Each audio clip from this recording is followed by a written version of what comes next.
네, 오늘 날씨가 조금 풀려서 오시는 길이 조금 더 편하지 않으셨을까라고 생각을 해보는데요. 이렇게 늦은 시간 저녁에 그렇게까지 찾아주셔서 여러분 감사드립니다.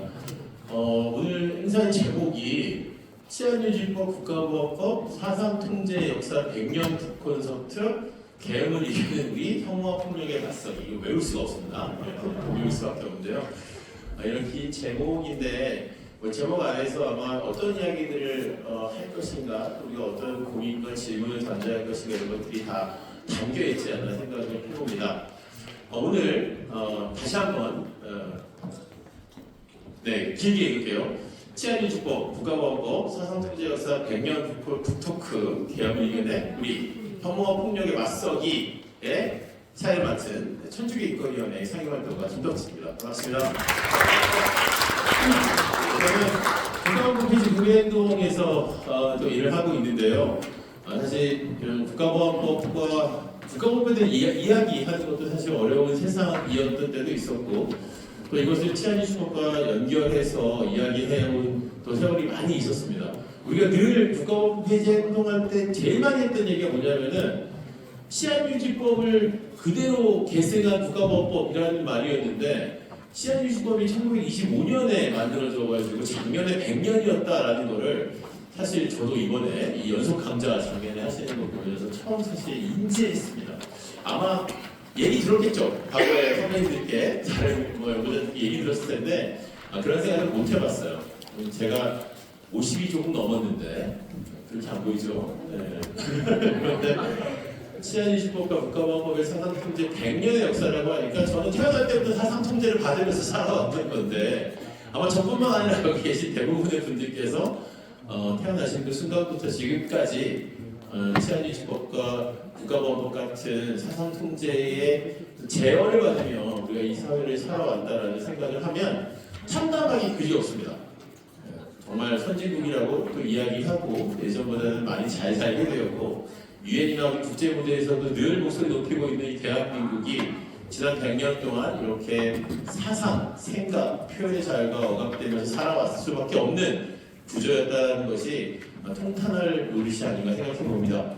그런 의미에서 지난해 열렸던 이 4번의 연속 강좌, 그리고 그 강좌를 오늘 이렇게 책으로 묶어내신 우리 통일뉴스 또 국가보안법 폐지 국민행동에 함께 계시는 국가보안법 폐지 교육센터 등에게 정말 경의를 표하면서 감사 인사를 다시 한번 드립니다. 오늘 굉장히 뜻깊은 자리로 생각하고 왔는데요. 오늘 와주신 분들이 또 많이 계셔서 또 특히 멀리서 오늘 특별히 또 행동하는 경기대학생 연대에서 10명 넘게 오셨다는데 한번 손 한번 들어주세요. 네, 한번 봐주세요. 네, 훌륭합니다. 같이 오셨는데 따라하기가 있네요. 여기 뭐 어떻게 접하는가요?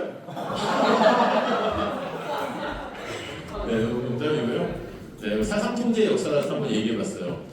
보통은 이렇게 어른들 먼저 소개하는데 제가 청년들 먼저 소개하는 제 센스 괜찮죠? 네, 좋아요.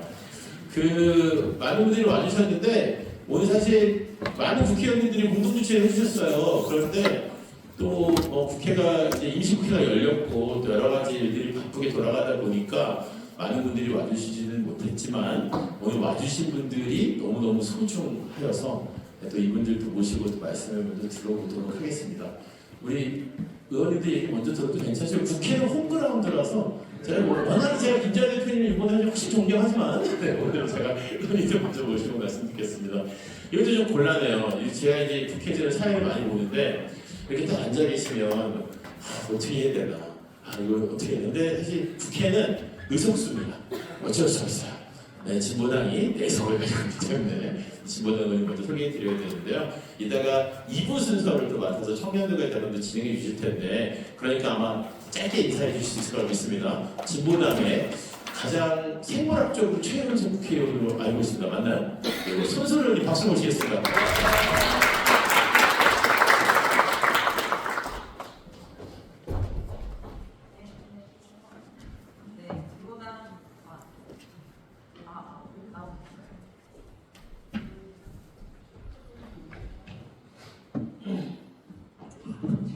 제가 키면 되는 거였군요. 죄송합니다.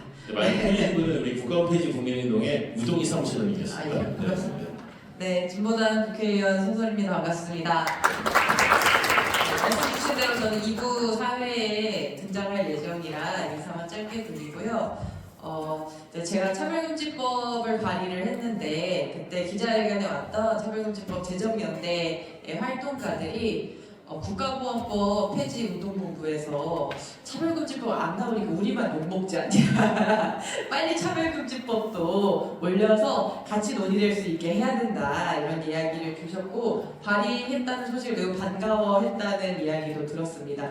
저는 국가보안법 폐지와 차별금지법 제정이 반드시 함께 가야 된다고 생각하고 진보당에서는 두 가지 법안에 모두 다 이름을 올린 유일한 정당으로서 22대 국회에서 논의 속도를 붙일 수 있도록 애쓰도록 하겠습니다. 2부 대담 때 다시 뵙겠습니다. 감사합니다. 네, 선생님 고맙습니다. 선생님 말씀 미리 잘 해주셨는데요. 사실 22대 국회 때도 저희가 한참 철문 제정을 해서 농성을 하고 단식 농성하고 할 때 구호가 이거였어요. 국가보안법을 폐지하고 차별금지법을 제정하자. 사실 이랬습니다. 사실 국가보안법과 차별금지법 연결이 굉장히 쉽지 않은데 오늘 이 책의 내용 그리고 일단 대담에서 내용에서 그런 이야기들이 있을 테니까 끝까지 네, 잘 지켜주시면 좋을 것 같습니다. 다음은 사실 소개를 안 해도 그냥 나오셔도 누군지 다 알 정도로 요즘에 인스타에서 굉장히 많은 짱이 돌고 있는 의원님으로 유명하신데요. 늘 든든하게 저희들이 하고 싶은 이야기들을 어떤 세력들에게 대신 많이 해주시고 계시는 분입니다. 우리 무소속이시지만 또 뜨거운 박수로 모시겠습니다. 최혁진 의원님 모시겠습니다.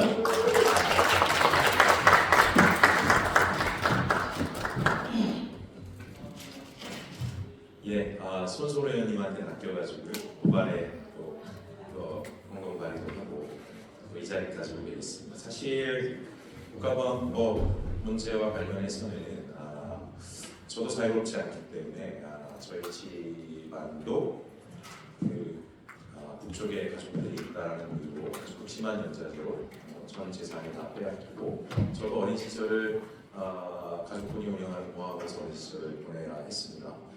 굉장히 고통스러운 시간들의 원인이 무엇인가라고 하는 것을 뒤늦게 알게 됐고 단지 가족이 뒤에 있다는 이유가 우리 전 가족이 이렇게 모든 사회활동으로부터 차별당하고 경제활동까지 제약을 당해야 한다라고 하는 것들은 정말 납득할 수 없는 현실인 거죠. 그리고 또 여러분들 다 아시겠지만 국가보안법이라고 하는 것 자체가 갖고 있는 취지가 대한민국이라는 국가의 안위, 공동체의 안정성을 위한 법이라고 이야기하지만 우리가 늘 목격하듯이 대한민국의 안위와 공동체의 이런 안정성을 위해 하는 것은 바로 저 법을 만든 자들이 아닙니까? 쿠데타를 일으켰던 사람들, 그 사람들이고 국회에 장갑차를 몰고 들어왔던 사람들도 저 사람들입니다. 심지어는 지금 현재 대한민국의 가장 큰 문제라고 할 수 있는 극심화되는 불평등과 격차의 문제에 대해서 아무런 해결책도 내세우지 않고 오히려 자신들의 기득권과 특권만을 공고히 하려고 하는 그러한 사회 시스템들을 더욱더 강화해 나가고 있는 바로 저 사람들이 대한민국 공동체를 위기로 몰아가고 있는 사람들이고 대한민국의 갈등을 조장하는 사람들이라고 생각을 합니다. 그렇기 때문에 어떻게 됐든지 간에 저는 반드시 국가보안법은 폐지시켜야 되고 또한 아까 말씀드린 것처럼 차별금지법은 제정을 해야 되며 기득권과 특권들을 무너뜨리고 모든 시민들이 정말 자신의 권리를 보장받고 인권을 보장받고 살아갈 수 있는 국가공동체를 만들어내는 것이 이 시대의 과제라고 생각을 하고 있고요. 그런 면에서 국가보안법의 폐지뿐만이 아니라 국가보안법을 통해서 자신들의 기득권과 특권 뒤에 숨어있는 자들과의 끊임없는 투쟁들을 멈춰서는 안 된다라고 생각을 하고 있고 저도 그 길에서 열심히 여기 있는 동지들과 함께 하겠습니다. 감사합니다. 네, 최혁진 의원님 고맙습니다.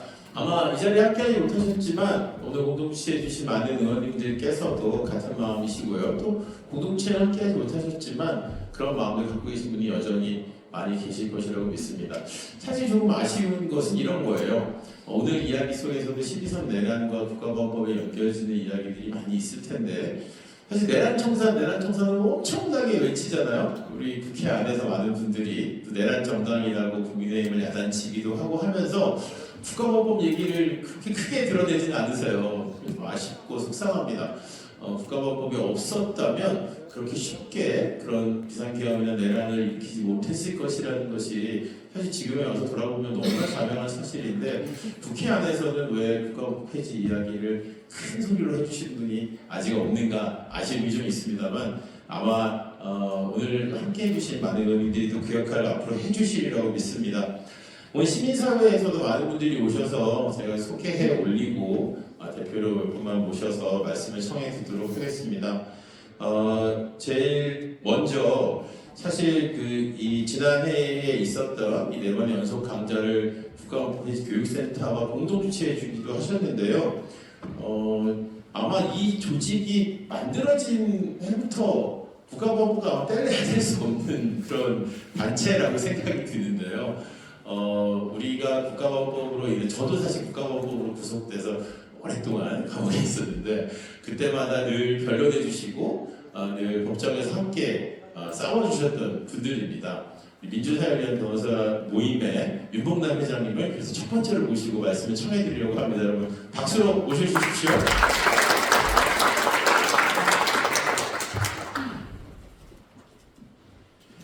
뗄래야 뗄 수 없는 관계라는 말이 저는 통일뉴스인 줄 알았습니다.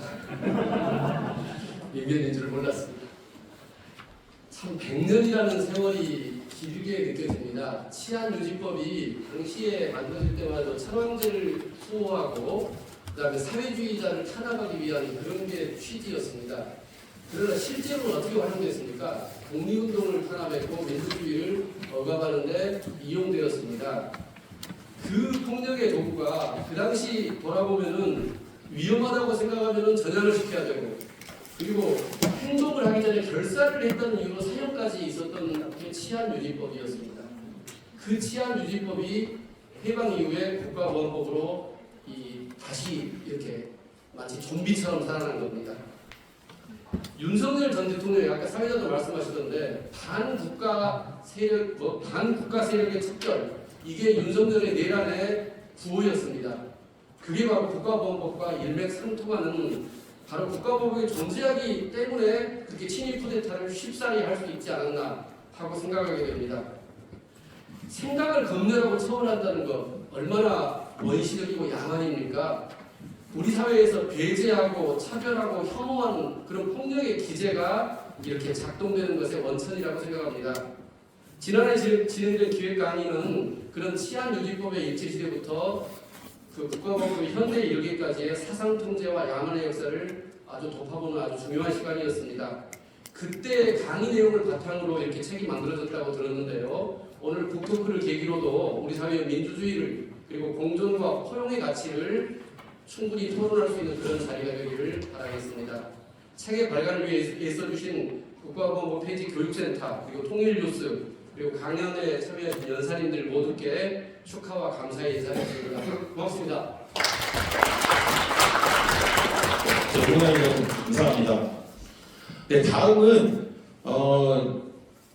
사실 국가보안법 폐지를 위해서 2000년대 초반부터 국가보안 폐지 행동 만들어서 저희가 17대 국회 때 2004년에 기억나시는 분들도 계실 거예요. 국회 앞 여의도에서 겨울에 천인 단식단 만들어서 단식 농성도 하고 이러면서 국가보안 폐지할 줄 알고 막 싸우다가 국가보안 폐지가 좌절되고서 사실 시민사회가 약간 이 실망감과 기운이 좀 빠져서 오랫동안 국가보안 폐지 활동을 전면적으로 하지 못하다가 2022년에 다시 국가보안 폐지 행동이라는 이름으로 저희가 결성해서 다시 좀 힘을 모으고 단체들 사람들을 모아내는 일들을 하고 있었습니다. 그 국가보안 폐지 국민 행동을 대표해서 오늘 우리 한국진보연대 김재하 대표님 와주셨는데요. 박수를 모셔서 말씀 청해드리도록 하겠습니다.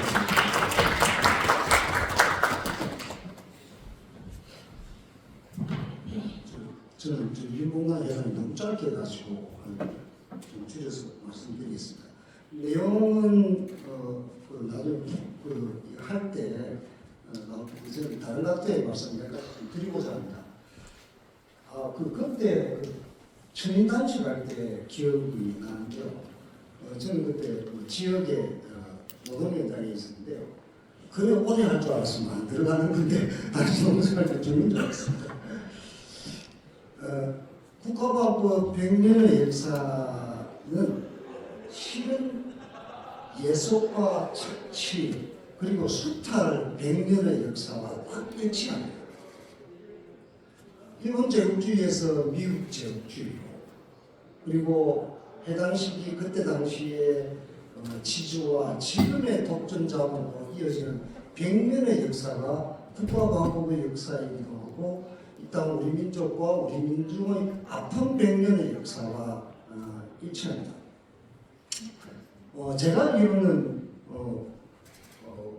인류 사회가 계급 사회로 분화된 이래로 사회 경제 체제가 어떻든 대부분의 나라는 법치 국가입니다. 그래서 근데 문제는 그 법이 어떤 계급과 계층의 이해를 대변하는가 그리고 그 집행을 어떻게 하는가의 차이에 따르지 실제로 현존하고 있는 대부분의 전 세계 국가들은 다 법치 국가죠. 근데 국가보안법은 전 세계에서도 가장 비상식적이고 악랄한 법입니다. 대부분 나라가 지금 자본주의 사회인데 우리나라도 마찬가지고요.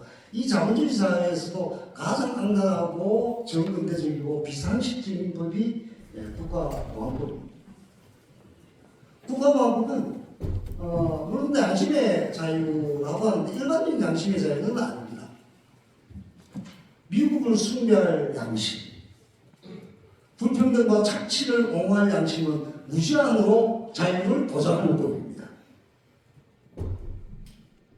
전쟁과 분단 그리고 불평등과 착취 구조를 온전하는 법적 근거가 바로 국가보안법입니다. 그래서 보면 90% 이상이 국가보안법으로 처벌받는 단위들은 미국을 반대하고 주권을 옹호하고 평화를 노래하는 사람들이 아마 국가보안법으로 처벌됐을 겁니다. 지금 적폐청산으로 그리고 또 한편으로는 트럼프의 전행으로 다들 우리나라 국민들이 부글부글 하는데요. 저는 화가 납니다. 국가보안법이 온전한 한 아마 우리가 추구하는 민주주의와 주권도 국가보안법이 쳐놓은 그 테두리 내에서 이루어질 거라 저는 확신합니다. 그걸 벗어나기는 어려울 거라고 봅니다. 대부분의 사람들은 주권이 있는 나라, 평화와 평등의 나라를 원합니다. 근데 그런 나라가 되려면 결국은 전 국민이 자주적인 사상식으로 의식화되고 투쟁이 났을 때 가능합니다. 국가보안법은 그것을 막는 법입니다. 그래서 이 제목에도 사상통제의 제일 무서워하는 법입니다. 국가보안법은 공포와 자기검열과 그리고 친구와 이웃도 멀게 하는 법입니다. 지금 국가보안법 발의했던 국회의원들이 30여 분인데요. 30명. 네. 간단하게 할게요. 안타깝게도 얼마나 공포에 질리고 자기 검열에 국회의원들조차도 30몇 명밖에 하지 않는다는 게 여실히 증명하는 법이 국가보안법입니다. 그래서 저는 어떻든 오늘 출판 기념회를 또 계기로 삼아 이 땅의 민주주의와 주권과 평화를 위해서 국가보안법 철폐운동에 많은 국민들이 함께 깨치고 일어나서 투쟁할 수 있는 계기가 되기를 간곡히 바랍니다. 그리고 쓰신 네 분 동지들, 글 쓰신 네 분 동지들 정말 고생 많았습니다. 감사합니다. 네, 말씀 감사합니다. 오신 분들 정말 많이 계신데 제가 이 주최 측에서 누구 소개하라고 써주질 않아서 제가 얼굴 아는 분들 위주로 소개를 그냥 간단하게 올리겠습니다. 맨 앞줄에는 우리 민사림 변호사님의 조지훈 사무총장님 계시고요. 네, 또 윤희숙 전 대표님, 저랑 뗄 수 없는 저의 영원의 파트너인데 오늘 이렇게 계시네요. 그 뒤에 우리 오늘 이따 나오실 우리 김동준 교수님, 강성 교수님 이따 소개해 드리도록 하겠고요. 뒤에 우리 부천시의회의 자연스러운 진보당의 의원님 이종문 의원님이 와 계십니다. 네. 옆에 우리 이정희 부안법폐지 교육센터 대표님 또 와 계시고요. 또 뒤에 아마 우리 아까 소개했던 우리 행동하는 경희대학생연대의 김인덕 대표님 어디 계세요? 대표님 꼭 제가 소개를 네, 앉아 가운데 계시군요. 혹시 대표는 정중앙에. 네, 그리고 또 이렇게 몇 명, AOK의 정현진 대표님 뒤에 계셨는데, 네, 대표님 감사합니다. 와주셨고요. 그리고 오늘 이 책이, 이 자리가 있게끔 만들어주신 그 4명의 기획 강좌를 책으로 엮어주신 너무나 소중한 저희들의 언론이죠. 아무 데서도 국가법법 폐지와 통일에 대한 이야기를 써주지 않을 때 묵묵히 꾸준하게 늘 써주시면서 저희 곁에서 함께 저희 사회운동과 성장해온 언론사인데요. 사실 통일뉴스에 새로 대표되신 뒤에서 계속 주진이라고 계세요. 우리 김규 대표 어디 계세요? 김규 대표 나가세요. 손 한번 들어주세요. 네, 뒤에 이번에 이 통일뉴스 부설로 민족과 통일연구소라는 연구소가 만들어져 있잖아요. 거기 또 이사장을 맡으신 우리 이계환 이사장님 오셨습니다. 오랫동안 통일뉴스를 이끌어오셨고 3년간 지금까지 그리고 옆에 통일뉴스의 대표 기자, 선임 기자, 대기자 김치현 기자님 계십니다. 네, 또 뭐 청년들도 많이 와주시고 하셨는데 저희가 소개는 여기가 마치고 저희가 오늘 마지막 이 1부의 순서의 마지막으로 사진 촬영을 한번 하기로 했습니다. 근데 나오시는 게 아니고요. 지금 앉아 계신 자리에서 찍기로 했어요. 그래서 피켓 딱 있으시죠? 근데 여기 지금 김재현 대표 옆에 자리 두 자리가 비어 있어가지고 우리 사진 전문가 김대원 선배께서 이렇게 찍으면 사진이 굉장히 안 나온다라고 해요. 그래서 이걸로 조금 옮겨주실 분 계시면 두 분만 이재명 대표님하고 이종훈 대표님 와주시면 어떨까요? 네, 거기가 네, 죄송합니다. 네, 강제로 이 자리를 옮기시라고 죄송하고요. 네, 여기 채워주시고 그리고 강세훈 대표 옆에도 누가 여기 너무 비어가지고 어떻게 좀 해봐요 좀 거기 누가 좀 앉아보세요. 네, 네, 카메라는 김대원 선배 중심을 할 때 저 카메라도 비싸 보이는데 요즘 가까이서 찍으면 됩니다. 네, 비싼 카메라 중심으로 앞뒤로 돼 있으니까요. 네, 그 자리는 뒤에 현수막도 저희가 펼쳤습니다. 걱정하지 마시고. 네, 일단 평범하게 그 손피켓을 그냥 앞에다 두시고 강세훈 대표님 그냥 한 번 앉아서 제가 가서 앉아야겠습니다. 네, 이렇게 그냥 책상 위에 한번 놓고 한 장 찍도록 하겠습니다. 먼저. 네, 그리고 구호를 하나 외칠까요? 우리 마지막에 어디? 너무 비었어요? 네, 거기 청년 학생들 거기 어떻게 잘 좀 메꿔줘봐요. 거기 좀 부탁드릴게요. 거기 강서영 교수 옆자리가 비어서 그렇구나. 그래요. 학생들이 좀 오세요. 그러면 아예 거기 잘리면 되니까 그죠? 네. 감사합니다. 네. 이건 또 우리 사진 전문가들의 연출을 저희가 또 꼭 해드려야 되니까. 이제 됐나요? 그럼 제가 그 외치면 마지막에 세 글자 또는 네 글자를 같이 외쳐주시는 걸로 하겠습니다. 네, 얼굴 나오게 책상에 내려오셔 얼굴 나옵니다. 치안유지법 국가보안법 100년의 사상통제를 끝내자! 끝내자! 감사합니다. 네, 한 번 더. 이번에는 국가보안법 즉각 폐지하라! 어떻게 한번 머리를 들거나 찍을까요? 어떻게 김영선 선생님 자꾸 어디 가세요? 네. 뒤가 안 보이나? 그럼 뒤가 안 보이는군요. 역시 최혁진 의원님께서 뒤가 안 보인다는 배려 없는 저를 가르쳐 이끌어 주셨습니다. 네. 다시 한번 마지막에 시겠습니다. 자, 계획을 이겨낸 우리 혐오와 폭력에 맞서자 국가보안법 폐지하라! 어떻게 이 정도면 됐나요? 감사합니다. 사진 짧은 촬영해주신 우리 김대원 선생님 고맙다는 인사드립니다. 자, 이제 본격적인 대담 순서로 들어가도록 하겠습니다. 네, 앞에 자리를 좀 정비해 주시고요. 첫 번째 1부 대담하고 2부 대담으로 나눠져 있습니다.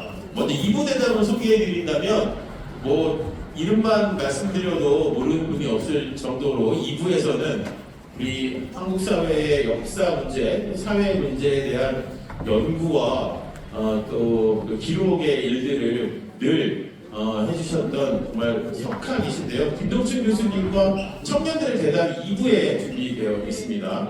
2부의 진행은 아까 인사드렸던 손수로님께서 해주실 텐데요. 그리고 1부는 지난해 기획강좌를 해서 강의를 같이 해주시면서 또 다시 그 강의한 내용을 이렇게 다듬어서 책에 만들어지게끔 애써주신 네 분의 공동 저자가 있는데요. 그 네 분의 공동 저자분들 중에서 두 분을 모셔서 대담을 진행해 보도록 하겠습니다. 먼저 국가홈페이지 교육센터의 이정희 대표님, 그리고 성공의 대담을 보고서의 우리 강서영 교수님 두 분을 박수로 모시겠습니다.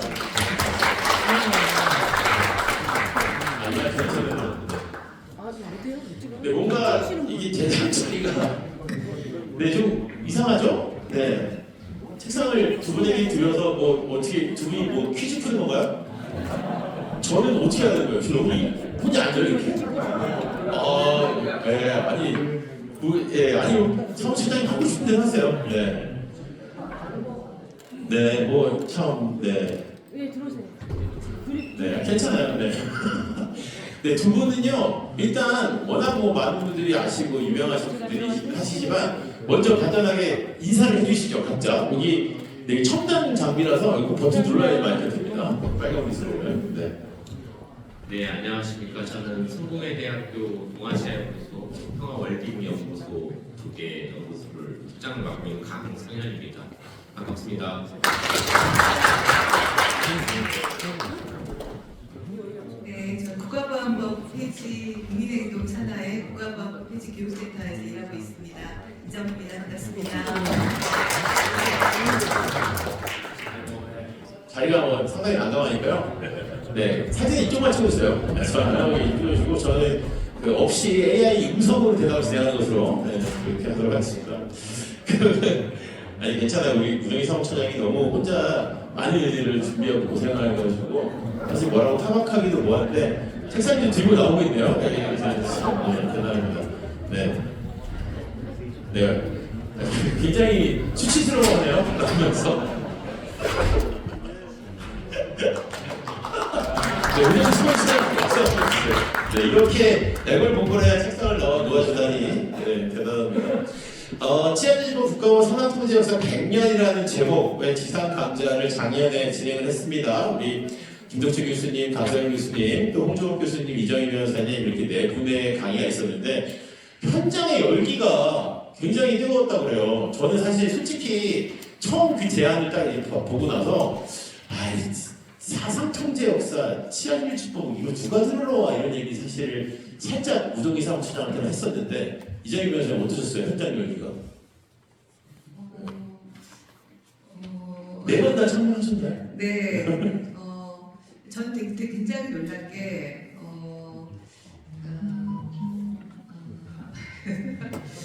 예정이 없었던 질문이라 이렇게 답이 좀 예정을 처음 아무것도 안 했어요. 네. 근데 최근 들어서 그렇게 정말 열기 있게 집중해서 들으시는 강의를 잘 못 본 데다가 특히 정말 원로 선배님께서 원로 변호사님께서 70년대, 80년대에 주로 국가법원 변론을 하셨던 변호사님께서 1강부터 4강까지를 계속 오셨어요. 그런 것이 저한테는 굉장히 격려였고 또 감동이었습니다. 강서영 교수님도 한마디 해주세요. 강서영 교수님 강의할 때는 몇 명이 나왔었어요? 80에 100명 온 것 같은데 와. 제가 했던 강의 중에 제일 연배가 많은 네. 저 청년대 중심으로 강의를 해왔는데 그리고 사실은 제 강의를 듣는다기보다 되게 교류하는 그런 주제들이 저는 연구로서 접근해오고 어떤 얘기를 해왔는데 제 말 한마디만 놓치지 않고 경험들을 떠올리시는 그런 표정들이라서 사실은 상당히 부담이 됐고 근데 끝나고 나서 굉장히 인상 깊게 오래요. 굉장히 어르신들이 집중도 높으셔가지고 이렇게 딱 진중하게 쳐다보시잖아요. 그래서 저 뭐라고나 들어보자 이런 느낌으로 틀리게 말하나 정확하게 말하나 한번 보자 이렇게 쳐다보시기도 하는데 사실 관심의 표현이시기도 하죠. 아마 그만큼 그 선배님들께서는 그 사상통제 역사가 피부로 느껴지시니까 오랜 세월 거셨기 때문에 그런 공감이 있을 거라고 보는데요.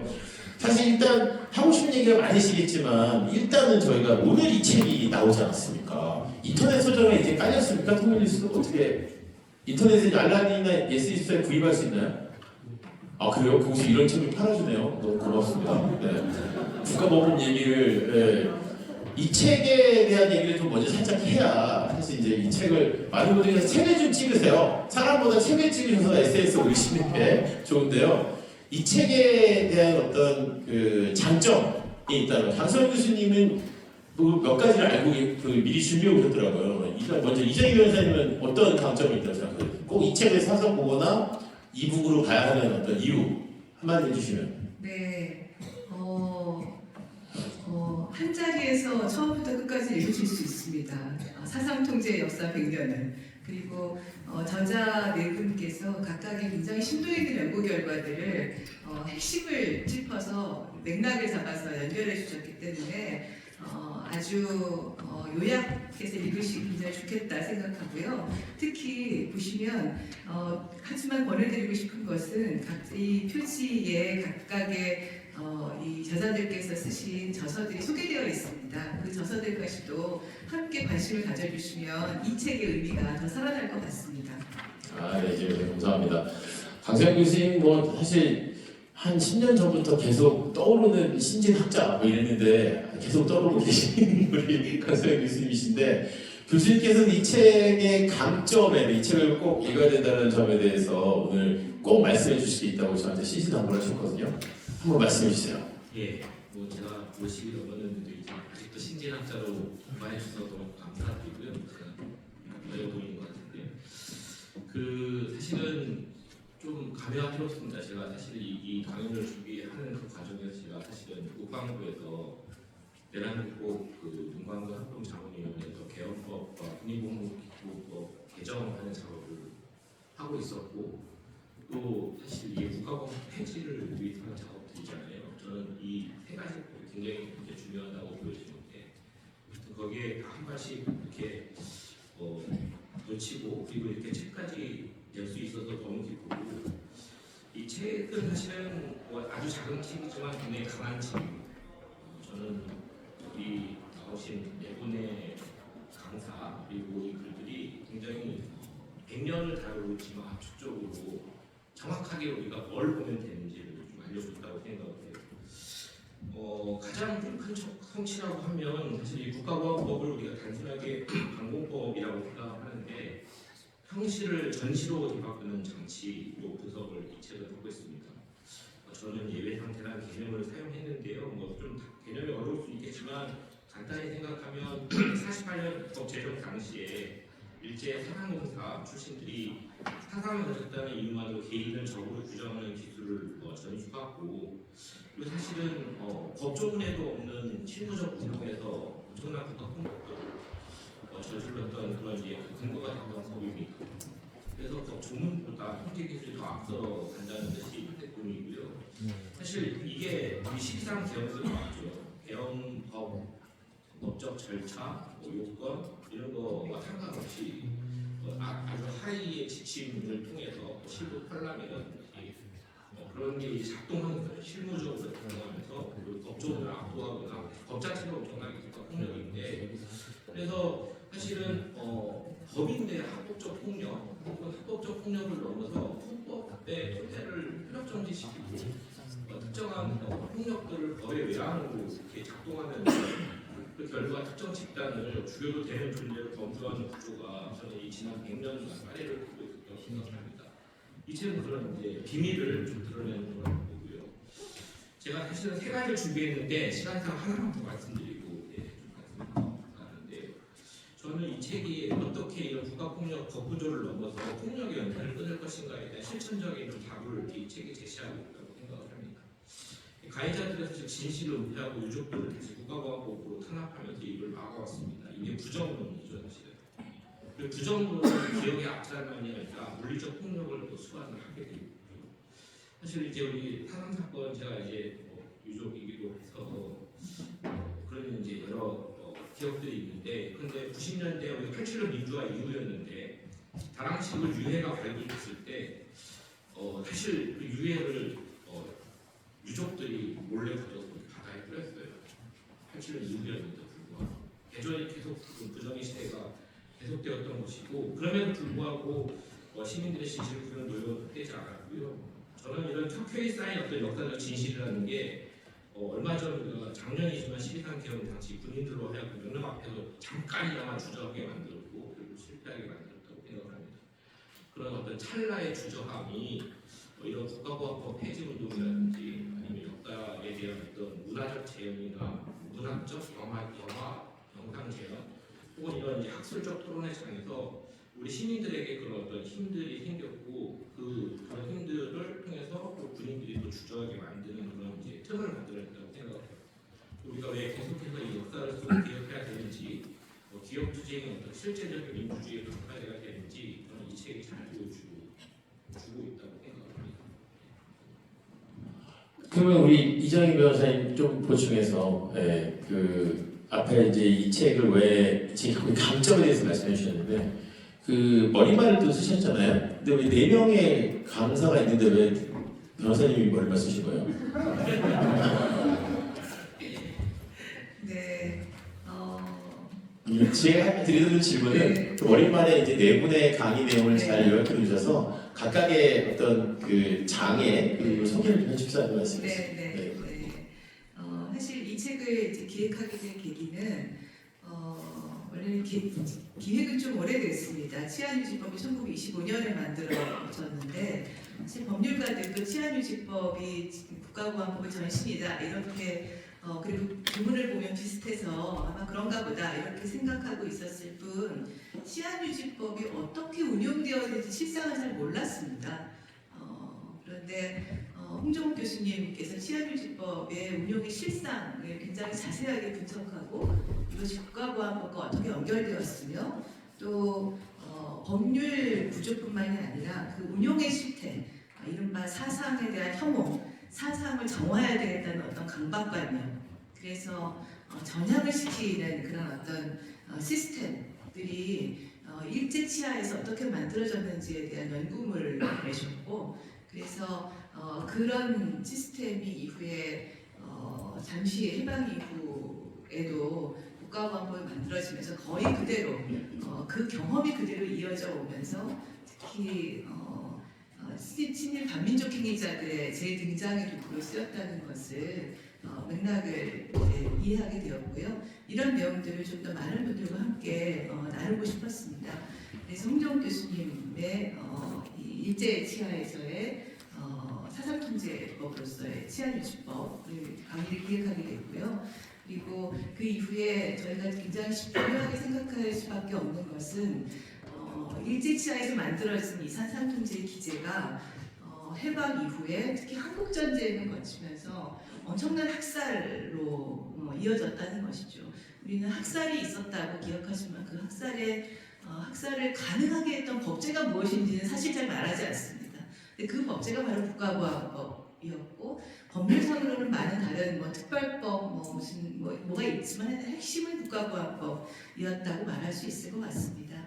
그래서 강성현 교수님께서 그런 이승만의 국가보안법 제정과 한국전쟁 시 제노사이드로 이어졌던 이 예외 상태의 상례화가 어떻게 전쟁이라는 극한적인 그 상황에서 수십만 또는 아직 인원도 정확하게 나와있지 않지만 극단적인 학살로 벌어졌는가, 그리고 그 학살의 기억이 우리를 어떻게 숨죽이게 하고 유족들이 말할 수 없는 이 일상의 감옥에 갇혀 살게 했는가를 잘 설명해 주신 거라고 생각합니다. 그리고 이런 것들이 70년대에 이어지면서 박정희 시대, 전두환 시대에 그리고 현재 지금까지 어떻게 이것이 그 지배층, 권력층의 이른바 불안이라는 소재를 가지고 이것을 만들어내면서 어떻게 사람들을 계속 서로 경계하게 하고 또 침묵하게 하고 서로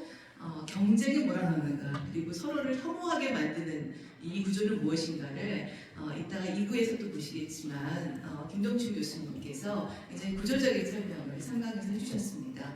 그리고 마지막 이 책의 4번째는 우리가 맞부딪히고 있는 현재 일제 시민 통치와 그리고 한국전쟁 시 학살과 그리고 군부 독재와 폭력의 통치 그리고 혐오의 정치, 무한 경쟁의 논리를 가지고 이것이 계엄 직후에 우리에게 어떻게 맞닥뜨리고 있는가를 마지막으로 제가 다루었고요. 그것이 이른바 혐오 표현에 관한 문제입니다. 이 혐오 표현에서 우리 사회에서 이런 역사 속에서 사상과 정치적 의견을 이유로 한 혐오 표현이 얼마나 끈질기게 남아있고 그것이 표현의 자유라고 포용될 수 없는 표현의 자유로 변명될 수 없는 사람에 대한 인간 존엄에 대한 침해와 또 공동체에서의 배제와 이런 것들을 낳고 있는지를 말씀드렸고 그래서 결론으로 우리가 이런 역사 속에서 볼 때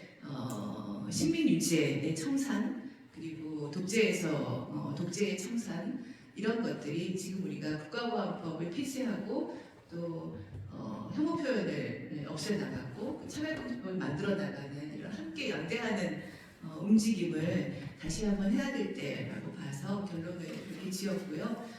이 책을 올해 발간하게 된 또 하나의 이유 중에 하나는 작년이 치안유지법 국가보안법 100년이기도 했고 이제 올해는 정말 국가보안법을 폐지해야 되는 결정적인 순간을 우리가 맞고 있는 건 아닌가 싶습니다. 2004년에는 시도했지만 어떤 성과를 크게 손해주지 못하고 물러나야 했다면 이제는 그것을 제도로 만드는 성과를 내야 될 때라고 생각하고요. 오늘의 자리가 이런 올해의 새로운 다짐을 만드는 자리였으면 합니다.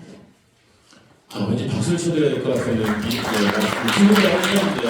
사실 이런 강서영 교수님처럼 강의로 늘 이렇게 일을 하시는 분, 그리고 우리 이정희 변호사님처럼 발명가랑 이런 대담을 진행하면 사실상 굉장히 답답합니다. 끼어들 틈이 없어요. 너무 말이 중간에 재미없고 지루해야 될 말을 막 끼어드는데 너무 이제 말씀을 이렇게 논리정연하게 잘 해주시니까 사실 정말 귀에 쏙쏙 들어오지 않았나 생각이 드는데요. 그러니까 이렇게 얘기 듣고 보니까 차를 안 사야 될 것 같은데? 제 내용을 너무 잘 설명해 주셔가지고 사실 저는 사실 국가보안법과 혐오 표현을 이렇게 같이 이렇게 엮어서 함께 이야기하게 된 것이 그렇게 길지 않습니다. 솔직히 얘기하면 한 2010년대 후반 또는 2020년 정도부터 시작이라고 저는 보는데 이게 이제 이런 게 있었어요. 혐오 표현이나 이런 데 워낙에 이제 우리 시달려왔던 소수자들이 있었습니다. 장애인, 우리 활동가들, 장애인분들, 성소수자들 또는 지역적인 어떤 소수적 영향을 갖고 있는 그런 분들이 그렇게 할 때 일베라는 그런 사이트에서 가장 심한 욕이 뭐였는지 아세요? 그런 글을 누가 올려놓으면 이런 한심한 놈 이렇게 하면서 올리는 그 글이 종북 게이였어요. 이 종북 게이 같은 놈.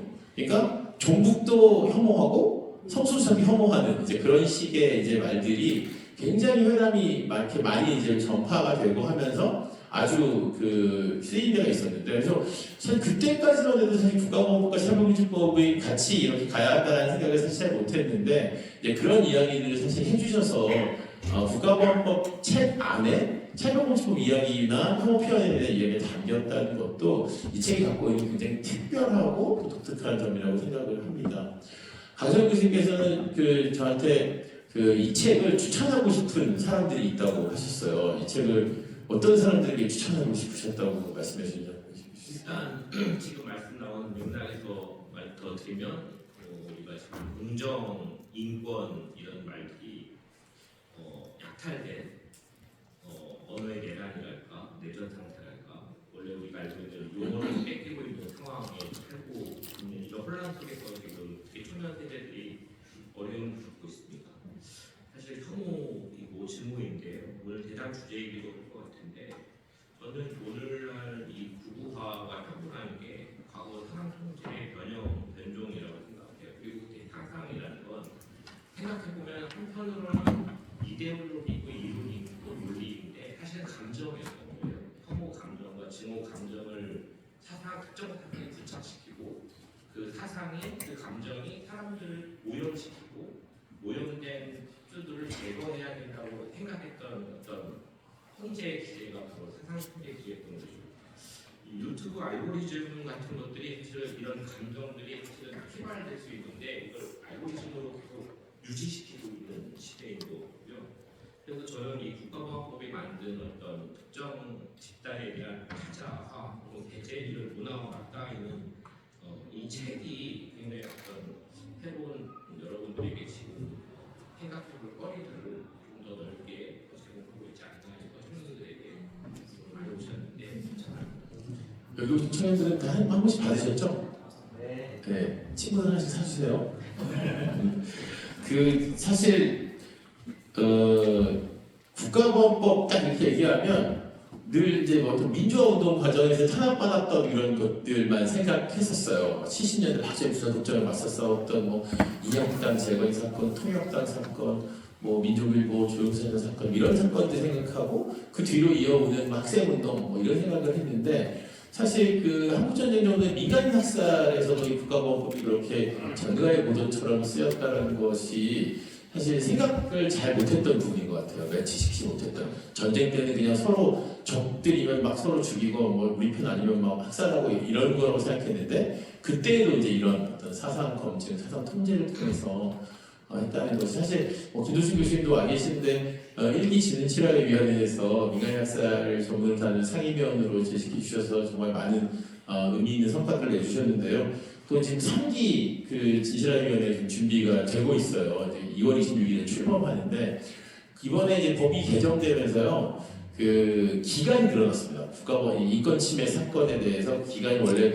김영삼 정부 때까지 1992년까지가 원래 진화위의 기간이었는데 2001년 11월까지 국가인권위원회가 설립될 때까지로 9년이 늘어났어요. 그럼 그 사이에 국가보안법 사건 정말 많은 사건이 있었습니다. 90년대에도 뭐 흔히 알고 계시는 뭐 우리 연세대의 연대항쟁 같은 일도 있었고 한총련이 이적 비적내면서 이적단체를 비적내면서 이제 국가보안법들이 있었는데 이런 사건들도 사실 다뤄질 수 있을까 하는 이제 그런 기대감 또는 이제 그런 것들이 있습니다. 그래서 이 책에서 다루고 있는 그 범위가 우리나라에 어떻게 보면은 과거의 국가폭력을 청산하는 그 전체 내용을 사실 담고 있는 것 같아요.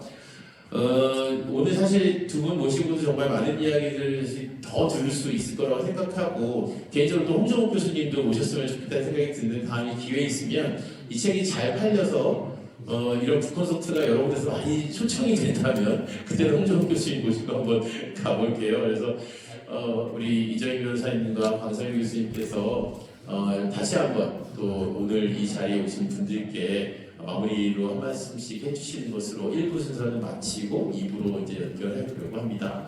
어떻게 누가 먼저 해주실래요? 강성일 교수님. 네.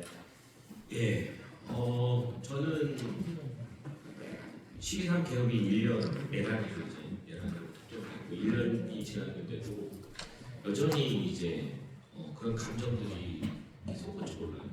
사실 내란의 장정 구조를 맞닥뜨릴 때마다 분노가 되는데 그때 다시 느꼈던 건 이런 이성적이고 그러나 또 연대를 할 때는 감정이 풍부한 그런 작업들을 계속 해나가야겠다. 그런데 그게 혼자여서는 안 된다 생각합니다. 마찬가지로 국가보안법 폐지 운동은 지금 아주 오랫동안 진행되어 왔고 앞으로도 폐지될 때까지 그리고 폐지되는 제도, 법이 폐지되는 걸 넘어서 그런 문화가 없어질 때까지 많은 노력들을 기울여야 되는데 오늘 다시 한번 그런 결의를 마음을 갖게 되는 가지게 되는 시간이었습니다. 감사합니다. 네, 고맙습니다. 네, 이재익 변호사님. 네, 국가보안법을 문제가 있다는 생각은 굉장히 많은데 오랫동안 많은 분들이 해왔는데 이미 옛날 일 아니야 하는 생각들을 사실 젊은 분들은 많이 하시게 된 상황이었습니다. 하지만 저는 국가보안법이 있었기 때문에 국가보안법이 있기 때문에 윤석열이 개혁을 했다 이렇게 이야기해도 틀리지 않다. 사실 국가보안법을 핑계로 그것을 이유로 해서 개혁을 했다라고 이야기할 수 있다고 생각합니다. 그렇다면 개혁을 극복하는 내란을 청산하는 진정한 제도적 개혁이라는 것은 국민의힘을 상당히 소수화시키는 것도 있겠지만 제도적으로는 국가보안법 폐지를 빼놓아서는 안 된다. 그리고 그것은 올해는 넘기지 말아야 된다고 아주 간절하게 생각하고 있습니다. 그런 차원에서 이 자리에 계신 분들께서 이 책을 꼭 읽으시고 그리고 혹시 조금 더 보실 수 있다면 지금 우리 민변 회장님도 오셨는데요. 민주사회를 위한 변호사 모임에서 헌법위의 악법이라는 국가보안법 해설서를 낸 것이 있습니다. 그 중에 국가보안법이 폐지되어도 괜찮은 이유, 폐지되면 왜 폐지해야 되는지 이유를 아주 간명하게 정리해 놓은 것이 있으니까요. 여러분들께서 조금 더 내가 그래 국가보안법 폐지를 위해서 올해 내가 말 한마디라도 더 해보겠다 하는 마음을 가지고 계신 분들이 이 자리에 오신 것으로 생각하는데요. 그 책까지 함께 읽어봐 주시면 정말 감사하겠습니다. 고맙습니다. 네, 고맙습니다. 우리 이정희 변호사님이 얼마나 좋은 분이냐면 책을 오늘 이렇게 냈는데 또 다른 책을 선전해 주시는 그런 훌륭한 분. 저는 사실 오늘 이야기하면서 국가보안법을 이승만이 만들었다는 거를 이제 다시 실감하면서 너무 자존심이 상합니다. 이승만이 만든 법을 아직도 폐지 못하다니. 우리 국가보안법 폐지 꼭 시킵시다. 두 분 박수 보내드리겠습니다. 박수가. 2분이 넘어가는데요. 네, 2분 넘어가는데 자리 세팅하는 시간이 필요하다 그래가지고 제가 긴급하게 순서를 하나 만들었습니다. 2부를 진행할 손수 의원님을 모시고 제가 잠깐 대답을 진행하도록 하겠습니다. 나오세요, 손수 의원님. 왜냐면 손수 의원님이 사회를 봐야 되니까 자기 얘기 잘 못하거든요. 그래서 유튜브 생중계되고 있죠, 이거? 네. 엄청 신랄한 질문을 제가. 손수 의원님 정말 그 국회 오신 지 지금 얼마 되셨어요? 이제 8개월 차 됐어요. 8개월 차예요? 네, 이재명 정부의 임기랑 같다. 아, 그래요? 왜냐하면 이재명 정부 탄생에 그러네. 들었기 때문에 저희 비례대표들이 잠깐 가시면서 이렇게 네. 자리가 생기는 거죠. 그렇습니다. 이재명 당선이 이렇게 좋은 일을 많이 하네요. 네. 연결이 되어 네. 있네요. 8년 동안 어떻게 해서 월급도 받고 그랬죠. 네, 월급 받았어요. 세비라고 보통 하는데 네, 세비 받았습니다. 많던가요? 제가 지금까지 받아본 적 없는데요. 왜냐면 저도 저는 못 받았어요. 저 대학원을 다니고 있기 때문에 네. 돈을 벌지 않고 있는 상태예요. 그래서 진짜 네. 그 놀라운 변화가 많이 있었을 것 같아요. 그 사실 기대하고 있었겠지만 어쨌든 그래서 돼가지고 그래서 의정 활동할 때 가장 기억에 나는 장면이 하나 있을까요? 아하. 하나를 말하면 또 서운해할까봐 그런 거죠. 아하. 다른 거 얘기하면 막 서운해할까봐. 네. 근데 지금까지는 네. 차별금지법 도장 10개가 된 날입니다. 진짜 잘한다. 저희 의원실 센스가. 사람들이 거의 방방 뛰면서 방에서 네. 오늘 일 다 했다 퇴근하자 이렇게 이야기하면서 네 해서 차별금지법 왜 이렇게 좋아하셨냐면요. 차별금지법 공동 발의하자고 이제 입법 시스템 올려놓으시고 오래 걸렸잖아요, 사실. 네. 몇 명 치웠는데. 그렇죠. 그 마지막 한 명 어디서 찾지 이러면서 그러니까 이제 그랬을 때 10명을 치웠으니까 이 진보 정당들이 빨리 열성 2, 30을 가져야 맞습니다. 이런 아쉬움 없이 또 이 맞습니다. 이런 법들을 발의하거든요. 네. 국회라는 공간은 여러 일단 세력들이 있어야 될 것 같아요. 그래서 그래야지 예를 들면 거대 보수 야당이 못하는 그러니까 보수당이 못하는 것들을 진보 정당들이 이렇게 하면서 또 다른 정당들도 견인할 수 있는 건데 사실 그런 의미에서 또 다가오는 지방선거나 이런 데에서도 참 많은 고민들이 있을 거라고 봅니다. 거의 세팅이 다 돼가는 것 같은데 네. 사실 2부 순서에 출연하는 분들이 많아요. 많습니다. 조시 교수님 사실 한 분만 모셔서 얘기를 들어도 오늘 뭐 직접까지 들어도 끝이 나지 않는 그 이야기 나올 텐데 잘 진행해 주시고 원래 순서에는요 맨 마지막 마무리를 저보러 하라고 그랬어요. 아. 그러지 말고 손선 의원님이 마무리 해주세요. 저는 좀 하나님 안 필요하면 제가 부르겠습니다. 네, 저희 지금 대단히 어려운 미션을 받아가지고 딜레이가 좀 있는데 네. 5명이 들어가는 그렇죠. 영청된 상황. 네, 그래서 이건 아마 우리 그 21대 국회 최연소 국회의원이자 네. 또 그 가장 국회의원 되기 전과 후에 월급의 격차가 큰 의원으로서 충분히 해결해 주실 거라고 믿고 자 이제부터 우리 손석을 의원께 말씀드리겠습니다. 박수 부탁드립니다. 네, 지금 2부를 시작할 예정인데 우리 패널 여러분들 교수님 앞으로 나와주시면 감사하겠습니다. 자리를 어떻게 앉으면 될까요? 네.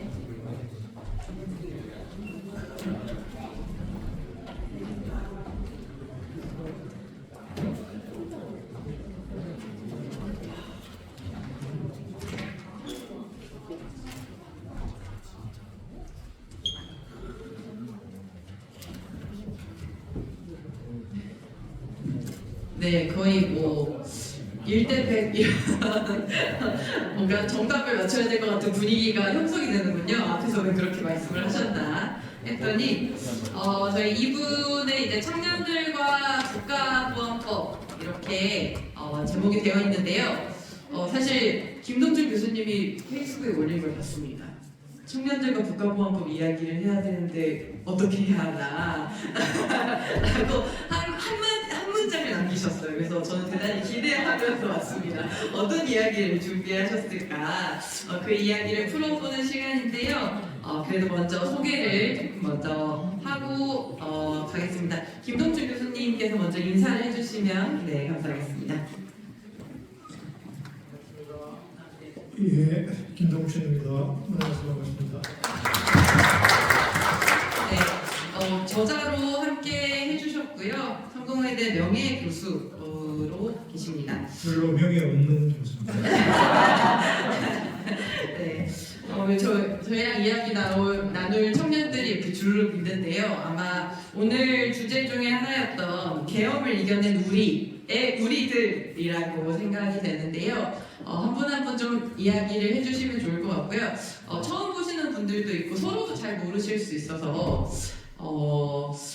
광장에서 인상 깊었던 순간 한 가지를 얹어서 네, 즉흥입니다. 같이 얘기해 주시면 감사하겠습니다. 네, 안녕하세요. 저는 지금 이화여대 다니고 있는 박서림이라고 합니다.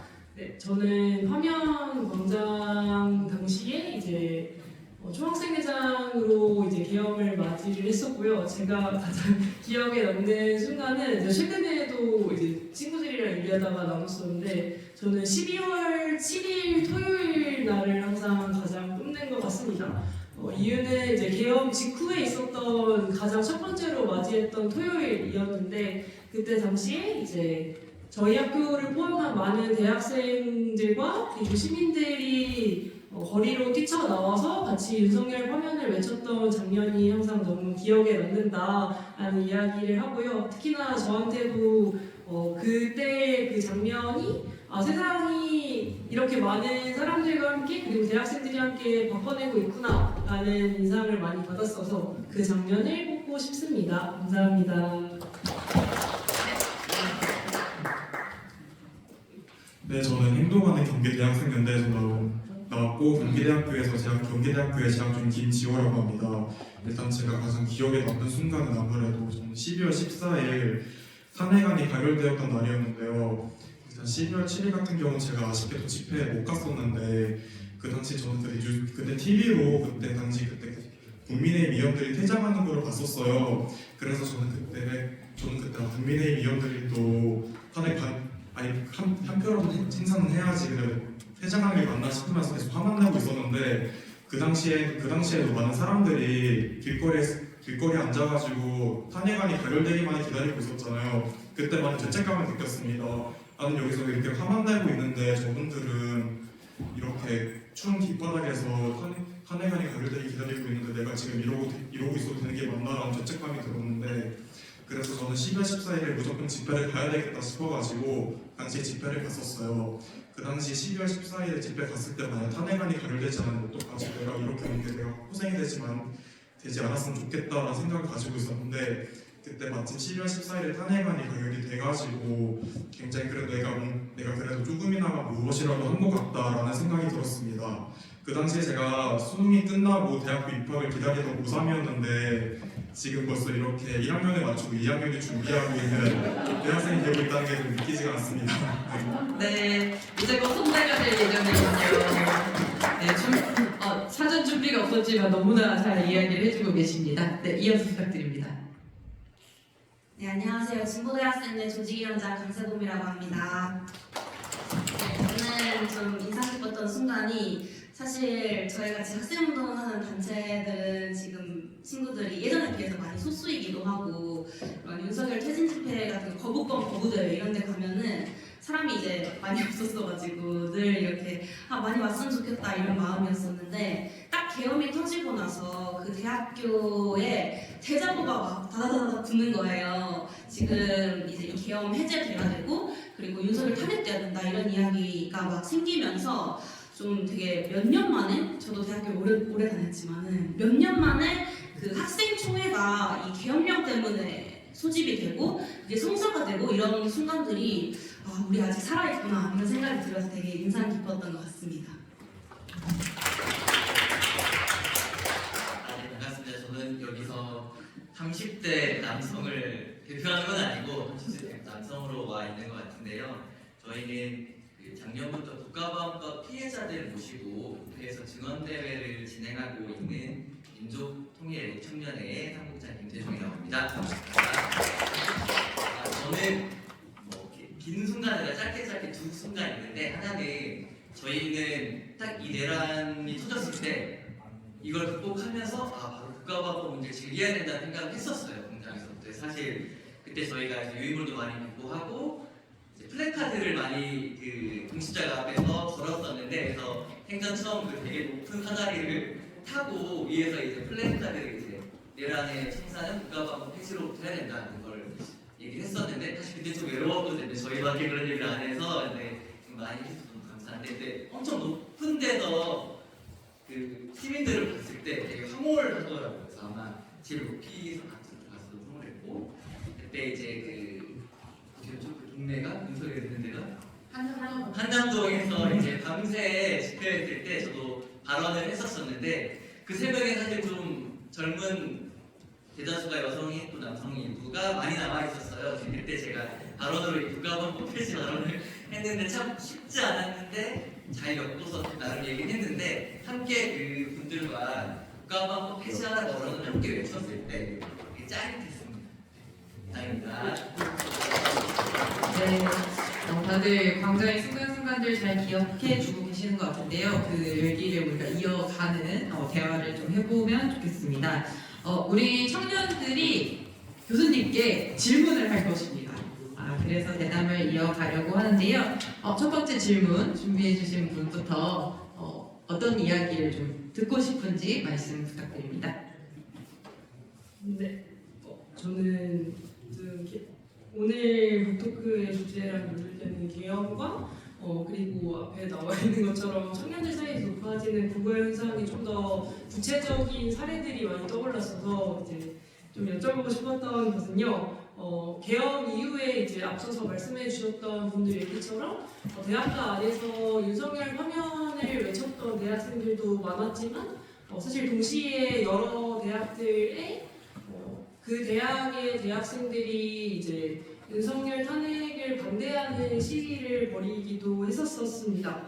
그래서 사실 제가 느꼈을 때는 그 이전보다 훨씬 더 이런 보수 성향을 가진 대학생들이 적극적으로 그리고 가시적으로 한 대학 안에서 보였던 모습이라고도 많이 생각을 했었는데요. 뿐만 아니라 다른 비슷한 사례로 느꼈던 게 작년에 11월에는 이제 모든 대학들이 학생회 선거를 하게 되는데 좀 인상적이게 봤던 기사 중에는 어느 대학에서는 탄핵 반대 시위를 주도했었던 대학생이 후보가 되어서 총학생회 선거에서 당선되었다 이런 식의 뉴스들도 많이 보았던 것 같습니다. 그래서 저는 이 사례를 통해서 뭔가 과연 청년들이 극우화되었다라고 볼 수 있을지는 또 다른 맥락이라고도 좀 생각이 들기도 하는데요. 좀 교수님께서 보시기에는 이 계엄 당시에 있었었던 대학가 안에서의 이런 반대 시위라든가 아니면 학생회 선거에서 당선되었던 모습들에서 좀 어떻게 보시고 계셨었는지 또 같이 여쭤보고 싶었습니다. 근데 죄송한데요. 제가 이제 청년기업 2025년, 24년 말에는 퇴직을 해가지고 그 학교 상황을 모릅니다. 우선 그걸 먼저 말씀을 드리고 24년 8월에 제가 퇴직을 했기 때문에 그때 상황은 잘 모르고 학생들의 보수와 우경화 현상은 한 10년, 15년 전부터 진행됐던 현상. 우리 선솔 우리 의원님이 학생 때 그때 제가 학생 때 본 적이 있죠. 우리가 이미 그때 혹은 그 전부터 이미 진행됐던 현상이니까 새로운 현상은 아니고 단지 남성 청년들의 보수와 굉장히 뚜렷한 점은 우리가 다 누구나 알고 있는 것이고 극우화에 대해서는 저는 약간 유보적인 생각입니다. 그러니까 이제 분노하는 청년이라는 생각을 가지고 있는데 이 분노를 이 말하자면 돌리는 물길을 이 소위 진보 쪽에서 이 물길을 보여주지 못했을 때 그 물길이 보수 쪽으로 가는 그 현상의 하나로 저는 그렇게 보고 있고요. 그래서 하여튼 열려있다. 왜냐하면 문재인 정부를 거치면서 청년들도 많이 변했거든요. 예를 들면 그때 2016년, 17년 촛불 시기에 청년들이 많이 참석했는데 문재인 정부 지지를 많이 했는데 이 사람들이 5년 사이에 확 돌아선 측면이 있거든요. 지금 이제 20대나 30대 중반까지 될 텐데요. 그렇기 때문에 아직까지는 상당수의 청년들은 약간 가변적인 상태라고 보는데 단지 이 사람들에게 노출된 미디어 환경이나 학교의 선배, 그다음에 보수 기독교 이런 부분들이 과거에 조금 진보적인 부분에 비해서는 보수적인 쪽에서 훨씬 더 많이 노출돼 있다. 남성의 청년들, 특히 10대부터 20대가 아니라 10대부터 이미 상당한 정도의 그 피해의식들이 있다. 그 피해의식이 출구가 그쪽으로 지금 보수 쪽으로 가고 있다. 이런 현상은 분명한 것 같아요. 결국은 20대보다도 전 10대가 더 지금 우리가 주목해 봐야 될 현상이라고 봅니다. 그 10대 남성 청년들은 어떻게 집에서 학교에서 길러지고 있는가? 그게 오히려 이 현상의 굉장히 중요한 포인트가 아닌가? 저는 그렇게 보는 편입니다. 네. 이제 대자보가 많이 붙었다는 이야기도 해주셨었는데요. 계엄이 터졌던 직후에는 뭐 학생회들도 그렇고 탄핵, 계엄, 규탄, 뭐 학생 총회 이런 것들을 많이 했었는데 겨울방학이 넘어가면서 탄핵 반대 대학생들의 행동들이 나오기 시작을 했었습니다. 그런 것들을 보면서 언론에서 대학가가 반쪽으로 갈렸다 뭐 이런 식으로 다루기도 했었는데 또 학교를 막상 다니면서 진짜 어떤 학우가 우리 학교에서 탄핵 반대를 하고 있으니까 그걸 마주하는 학생들이 약간 혼란을 느끼기도 하고 이런 상태에 지금 좀 지속이 되고 있는 것도 있어서 이런 질문을 해주셨던 것이 아닌가 싶은데요. 이어서 해주실 질문이 방금 교수님 이야기해 주신 거랑 좀 맞닿아 있는 부분이 있는 것 같아요. 그래서 준비했던 질문 말씀해 주시면 되겠습니다. 네, 저는 20대 남성으로서 최근 20대 남성이 가지고 있는 뭐 혐오 문제 그런 거 관련된 질문을 준비했는데요. 최근 20대 청년 남성들은 여성, 성소수자, 장애인 등 사회적 소수자를 소수자로 인식하지 못하고 또 사회적 소수자 우대 정책에 대해서도 이거는 불필요한 포퓰리즘 정책이고 또한 그 정책으로 인해서 얻는 이익보다는 본인들이 얻을 역차별 문제에 대해서 더 깊게 생각을 하는 것 같아요. 그리고 게다가 사회적 소수자를 오히려 좀 존중하고 배려해야 될 대상이 아니라 오히려 차별하고 혐오해야 될 대상으로 보는 인식도 굉장히 확산을 하고 있는데요. 저는 이에 대해서 요즘 청년 남성들이 소수자 혐오 문제가 많은 것에 대해서 어떻게 인권 감수성을 가지고 또 이러한 문제들을 어떻게 해결해 나가야 할지에 대해서 좀 물어보고 싶었습니다. 그러니까 이제 우리가 인권이나 민주주의는 상당히 그 생각이 필요한, 말하자면 판단과 생각이 필요한 부분인데 혐오나 증오는 그냥 본능이 발산되는, 그러니까 그 본능의 영역에 가깝다고 저는 생각해요. 그렇게 본다면 그 최근 20년 동안에 우리 한국뿐만 아니라 전 세계 신자유주의가 만들어낸 것은 바로 사람의 욕망을 부추기고 그 욕망과 능력과 우승 열패의 그런 식의 말하자면 논리에 반하거나 그걸 견제하는 인권과 민주주의의 논리의 포지션이 굉장히 포지션이 줄어들었단 말이죠. 그러면 사람들이 여기서 소수자를 보호해야 된다든지 뭐 그다음에 무슨 코터를 줘야 된다든지 이런 것이 스트레스를 가지고 있는 젊은이들에게 짜증스러운 거예요. 그러니까 저는 이것을 짜증이라고 봅니다. 그러니까 그 짜증은 우리가 본능적으로 봐서 아니 못난 놈들을 왜 우리가 보호해줘야 돼? 능력이 떨어진 놈들을 나도 힘들어 죽겠는데. 예를 들면 이런 식의 논리가 한국뿐만 아니라 전 세계에 최근 한 20년 사이에 확산이 되어서 그 정점이 지금 트럼프가 있는 인종주의죠.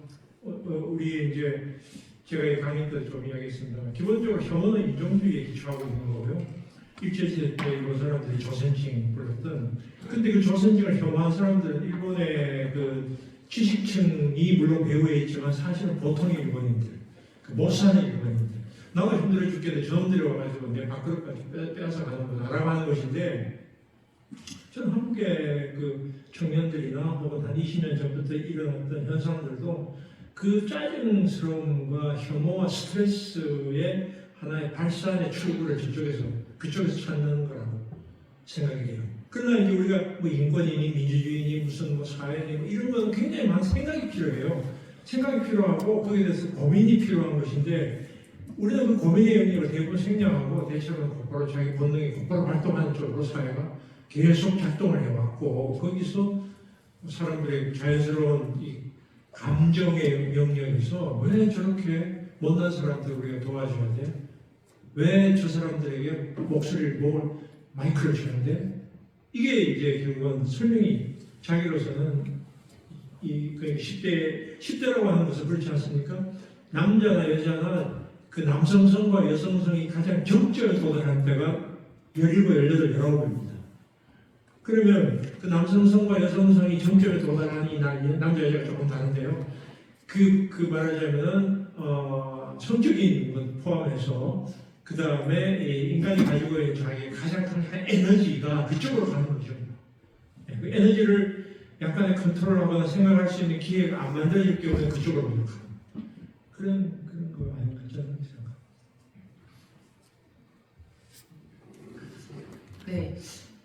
그래서 이제 또 당사자이기 때문에 주변의 친구들이나 이렇게 보면서도 고민이 많이 되고, 저 친구한테 무슨 말을 나는 건넬 수 있을까, 이런 것들 같이 고민을 하면서 질문을 주셨던 것 같아요. 네, 더 이야기하면서 우리가 어떤 걸 더 할 수 있을지도 함께 이야기 될 것 같습니다. 네, 우리 강세훈 대표님도. 네, 저를 포함해서 많은 이제 청년 세대가 그 IMF 이후에 태어났다 보니까 이런 사상 통제뿐만 아니라 사실 경제적인 불평등이나 이런 것들도 일상에 많이 결합이 되면서 그런 개인주의로 인해서 사실은 이런 극우 현상이나 이런 것들도 더 도드라진 게 아닌가 이런 고민을 좀 했었었는데요. 사실 그래서 이런 개인주의가 아닌 공동체 사회라는 어떤 사람들 간의 토론이 가능하고 대화가 가능한 이런 세상이 과연 가능할까? 라는 것들을 좀 상상을 못하고 사시는 친구들이 좀 많은 것 같아요. 그런다고 했었을 때 저도 이제 진짜로 우리 세대의 그런 생각과 인식이라는 게 바뀔 수 있을까? 라고 하는 막막함이 들기도 하는데 또 노조법이 이번에 개정이 됐지만 사실은 노동자들의 일터가 바뀌는 것도 많은 노력이 필요한 문제이잖아요. 그런 것들을 좀 생각했을 때 국가보안법이 폐지된다는 것이 좀 실제로 어떤 희망이나 어떤 가능성이 있다고 생각하시는지가 좀 궁금합니다. 이게 이제 이 책에도 큰 주제고 저의 질문이기도 하고, 국가보안법 사실 우리 공기처럼 이미 우리 속에 우리 있기 때문에 이게 있는지 없는지도 모르고, 또 이게 없는 게 왜 문제가 되지? 라고 생각할 수도 있을 것 같아요. 그리고 아마 지금 젊은 사람들, 특히 한 40대 이하의 사람들은 저는 다 그렇다고 생각합니다. 아마 50대, 60대도 대부분 상당수 사람들이 나에게 피해를 주는 게 아닌데 이게 없어져도 되는 게 아닌가 생각할 수도 있어요. 근데 없애자 그러면은 길을 쓰고 반대하는 사람들이 있습니다. 거기에 힘이 있는 거죠. 그러니까 없애자 그러면은 이걸 없앤다는 말은 내 몸을 내놓으라는 거하고 같다라고 극력 반대하는 사람들을 왜 반대할까요? 생각하면 거꾸로 보면 될 것 같아요.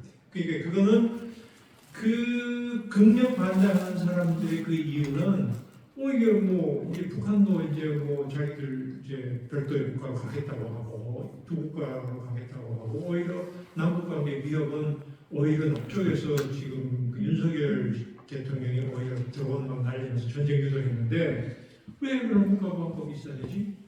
거기에 비밀이 있는 건데, 국가보안법은 내부용이라는 겁니다.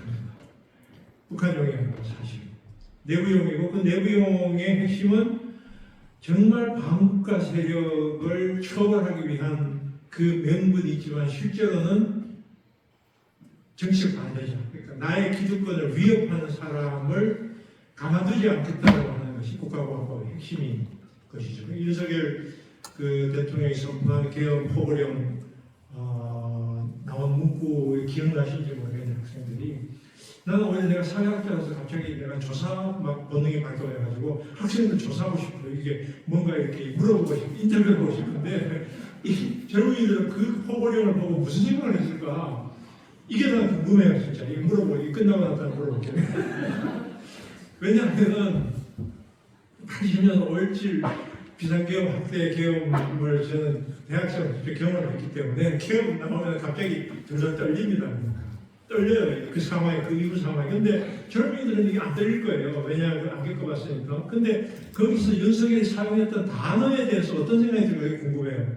처단, 예를 들면 반체제, 예를 들면 뭐 암약, 예를 들면 뭐 이런 용어들을 이거 옛날 70년, 60년대 용어거든요. 근데 그 용어를 암약 그런 거 한자가 그랬는데 어쨌든 그런 세계 그런 용어는 이게 50년대, 60년대, 70년대 용어인데 늦어도 80년대 용어인데 아니 21세기 이런 용어가 버젓이 대통령의 입으로 나왔을 때 젊은이들은 무슨 생각을 했을까? 이런 게 난 오히려 궁금하고 이 청년들에게 물어보고 싶은 생각도 있어요. 근데 바로 이제 그런 단어를 사용하는 사람들의 우리 사회에서의 기성세력, 기성세대, 그 중에서도 권력을 가지고 있는 한 50, 60대 이상의 사람들이 가지고 있는 정서, 법이라고 하는 건 어쩌면 정서의 표현일 수도 있거든요. 그게 제도이긴 하지만 그 사람의 사고방식의 표현인데 그 사고방식은 어디서 왔을까? 어디서 왔을까? 두려움이죠. 공포입니다.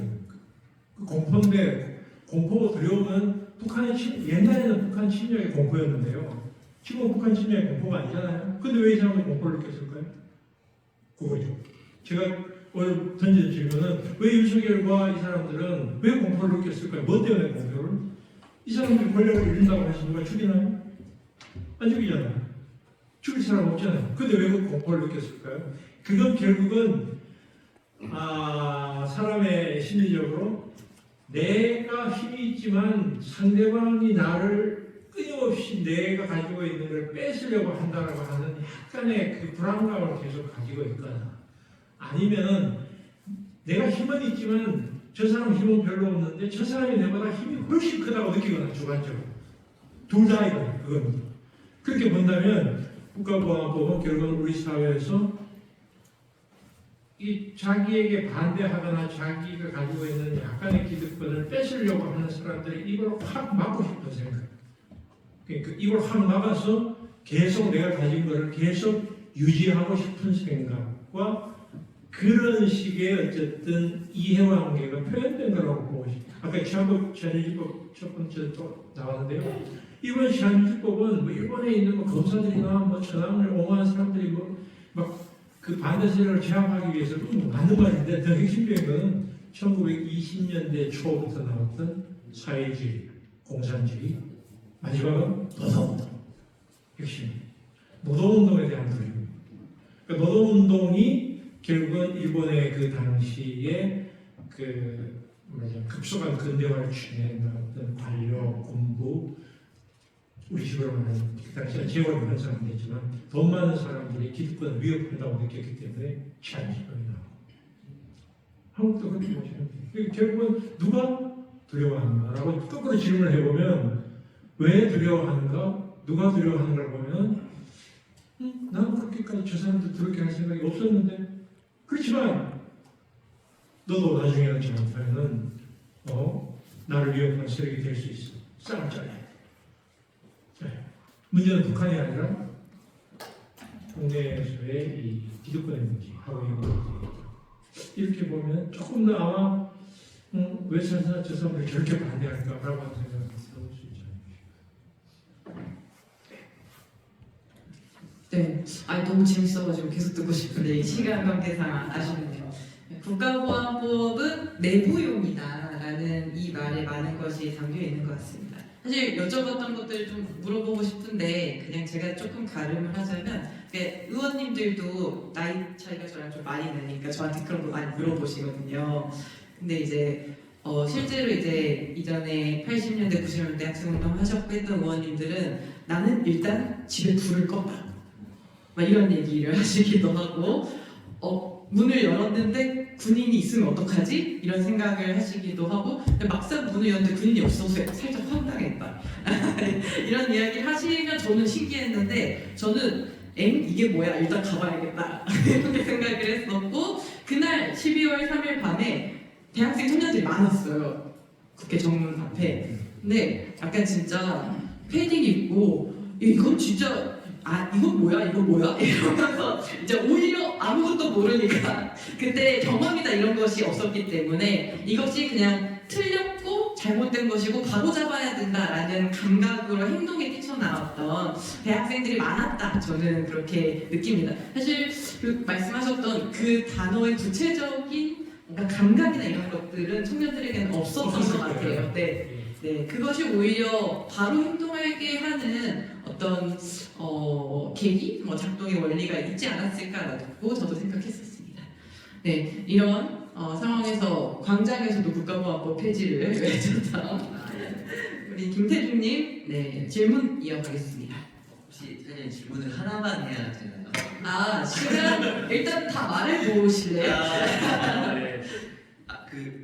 아까 말씀하신 그 처단, 저는 그래서 의원님처럼 그래서 용기 있게 활동을 할 수도 있고 저는 감각이 없었기 때문에 소위 말해 계몽령이라는 게 좀 먹힌 것도 있을 것 같아요. 오히려 현실감이 없기 때문에 그냥 위험용이었어라는 말이 안 되는데도 그게 어느 정도 먹혔던 것도 있었다. 제 친구들은 그런 자고 일어나고 끝났다 보니까 그냥 해프닝 이렇게 이해하는 애들도 있더라고요. 그래서 그 감각이 없기 때문에 계몽령의 그 말도 안 되는 프레임이 조금 먹힌 것도 있었던 것 같고 저는 좀 그 12.3 대응 과정을 조금 돌아보고 싶었는데 한 축으로는 좀 그 전쟁 유도의 흐름이 분명히 있었고 또 한 축으로는 사실은 이 12.3 내란 이전에도 이 공안 정부 국가보안법 사건이나 간첩조작 사건이 굉장히 많이 있었고 그게 좀 고조되는 시기가 또 2024년이었는데 그래서 윤석열 또 이 계엄의 정당성을 얘기하기 위해서 그 탄핵 심판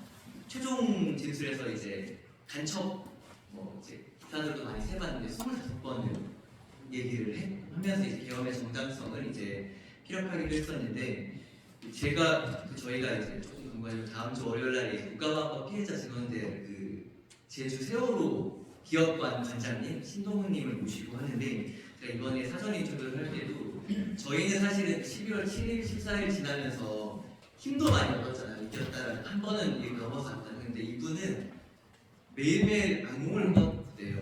그러니까 왜냐면 그 A급 수거 명단에 간첩 재판을 받는 자가 있었거든요. 그래서 매일매일 갑자기 끌려가면 어떠지라고 하는 그 압수수색 받았던 그 트라우마들이 있어서 너무 괴로웠다는 얘기를 하시더라고요. 그래서 이런 내란 세력의 청산이라는 지금의 과제와 국가보안법 폐지의 연관성에 대해서 먼저 좀 질문을 드리고 싶고 시간 관계상 같이 질문을 드리면 또 하나는 좀 청년 문제일 것 같아요. 제가 사실 선생님 강연 들을 때 질문했던 게 이 175쪽에 나와 있더라고요. 그래서 좀 반가웠는데 제 친구가 딱 있었던 것 같거든요. 2021년에 저희가 국가보안법 청원 했을 때 그 반대 폐지 청원 했을 때 동의를 해줬어요. 제 친구가.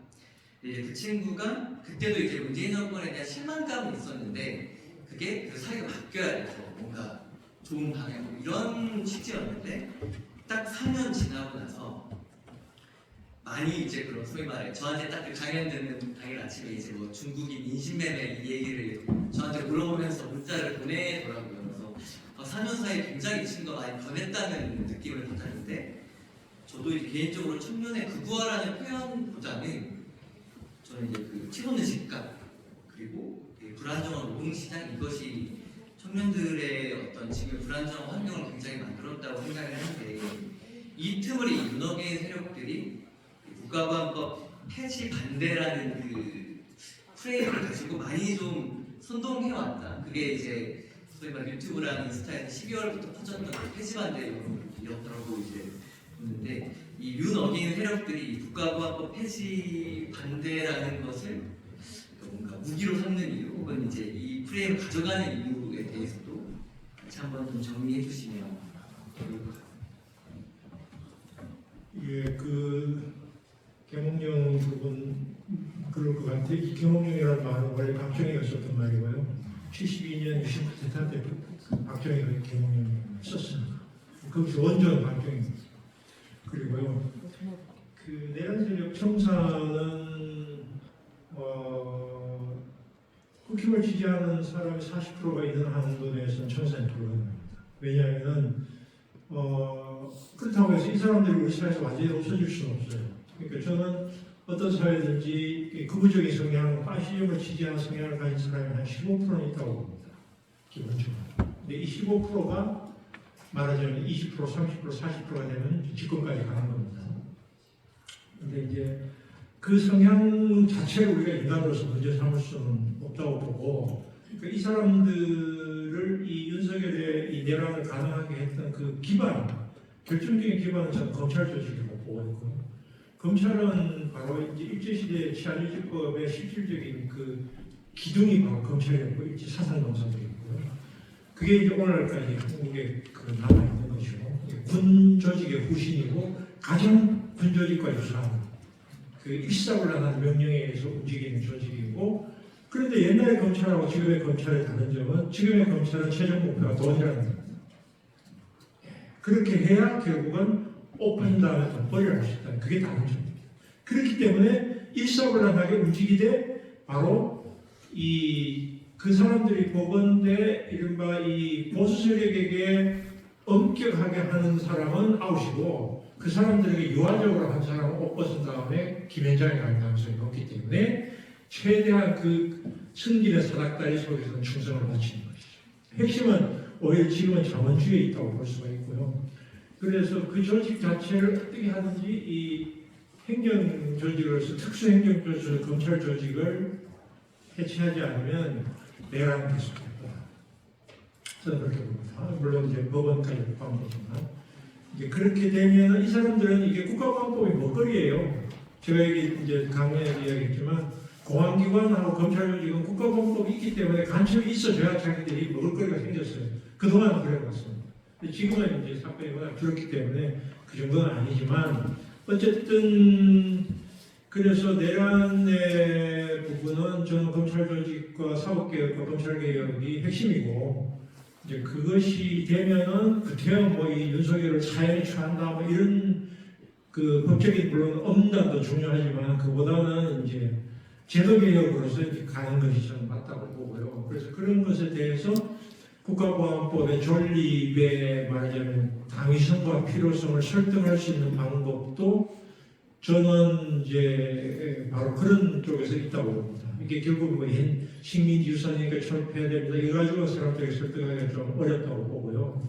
이 법이 우리 사회에서 왜 민주주의의 발전에 걸림돌로 작용을 했는가 설득을 해야만 가능할 것 같고요. 우선 그런 부분. 그리고 왜 사상의 자유나 표현의 자유나 토론의 자유와 이런 것이 보장됨으로써 왜 약자들이 자기 권리를 찾을 수 있는 기회가 많이 열리는가, 이렇게 설득을 해야만 사람들에게 이 차별금지법하고 연결될 것 같아요. 이게 만약에 계속 존재한 한도 내에서는 반국가 세력만 위협을 받는 것이 아니라 모든 사회적으로 자기의 의사표현을 통해서 자기를 주장하려고 하는 사람들의 목소리가 다 죽게 된다는 사실을 설득을 해야만 국가보안법 표지의 명분과 당위성이 확장될 것 같다. 이게 제 생각이고요.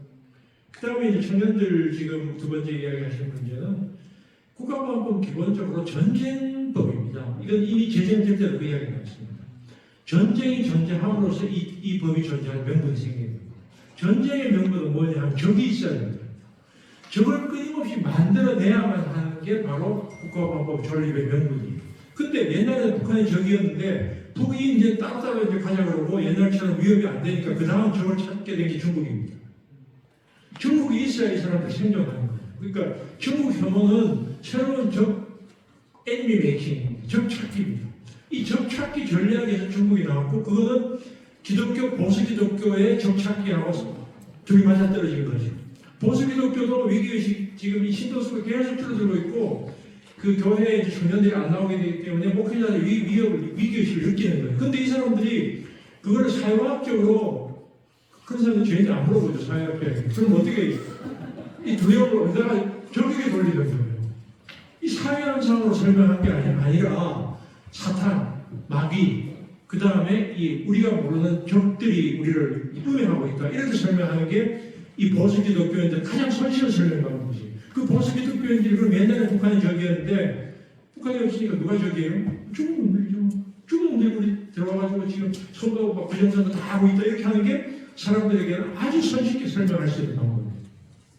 그러니까 그래서 결국은 이 문제, 중국 혐오 문제는 어느 나라, 미국에서 지금 이 IC가 이민자 단속하는 거 똑같은 거예요. 이민자들이 불러온 건 미국이 자본주의 체제고 금융자본인데 자기들 피해서 불러와놓고 자기들 이 사람들 적으로 때리는 거예요. 근데 그 때리는 거는 정말 이 사람들이 적에서 때리는 것이 아니라 상당수의 이 불안해하는, 취업하지 못한 사람들의 불안감을 적을 그쪽으로 애니미 메이킹 하는 거죠. 전략이에요. 트럼프의 결국은 체제유지 전략이고 우리 사회에서 북한 혐오 대신에 중국 혐오도 마찬가지로 그런 거기 때문에 청년들에게 정말로 희망을 줄 수 있는 사회개혁이 없이는 이 혐오에 계속 청년들은 넘어갈 가능성이 많다. 그래서 결국은 이재명 정부가 성공할 수 있는 것도 마찬가지고 내년 세력을 청산할 수 있는 것도 청년들에게 어떻게 희망을 줄 수 있는가로만 사회개혁 문제하고 전 당연히 맞닿아 있다고 봅니다. 부동산 문제, 일자리 문제, 핵심이죠. 이제 이런 문제를 통해서 청년들에게 희망을 줄 수 있는 사회개혁을 통해서만 이 문제가 극복될 수 있다. 그렇게 봅니다. 그래서 이게 뭐 누가 어떤 사람이 막 음모를 해서 그런 거라기보다는 그런 사회변화를 위해서 청년들이 좀 적극적으로 목소리를 좀 내야 된다고 봅니다. 네. 사실 이제 교수님 말씀을 들어보면 우리가 국가보안법으로 이야기 시작하면서 청년과 부부의 현상부터 인권과 또 본능의 문제 그리고 교회와 트럼프도 언급이 잠깐 나왔었어요. 이 많은 망라한 문제들을 또 그 맥락들을 짚어주시면서 그래서 지금 들으면서 대단히 재미있고 어떻게 더 궁금한 것들 질문하고 싶을 것 같은데 일단 책을 더 보시면 많은 맥락들이 있지 않을까 싶고요. 오늘 이 자리에서 와서 해준 질문들이 이 책을 읽어야 하는 중요한 이유들인 것 같아요. 왜 지금 국가보안법 폐지인가? 왜 청년들에게 국가보안법 폐지인가? 어떻게 설득을 할 수 있는가? 그렇다면 국가보안법은 어떻게 작동하고 있는가? 이런 질문과 답이 오가면서 이 책에서는 또 어떤 질문들을 만날 수 있을까 기대도 하게 되는 것 같습니다. 제가 이제 45분까지 마무리해야 되는 미션을 받았는데 이 자리에 오신 분들도 궁금한 게 있으실 수 있을 것 같고 또 청년분들도 많이 와주셔서 딱 한 분만 죄송해요. 딱 한 분만 질문 혹시 이제 요거는 좀 말하고 싶다 하는 게 있다면 좀 들어보려고 하는데요. 네, 플로우에 혹시 말씀 주실 분 계실까요? 네, 눈치 보고 있습니다. 한 명이라고 해가지고. 네.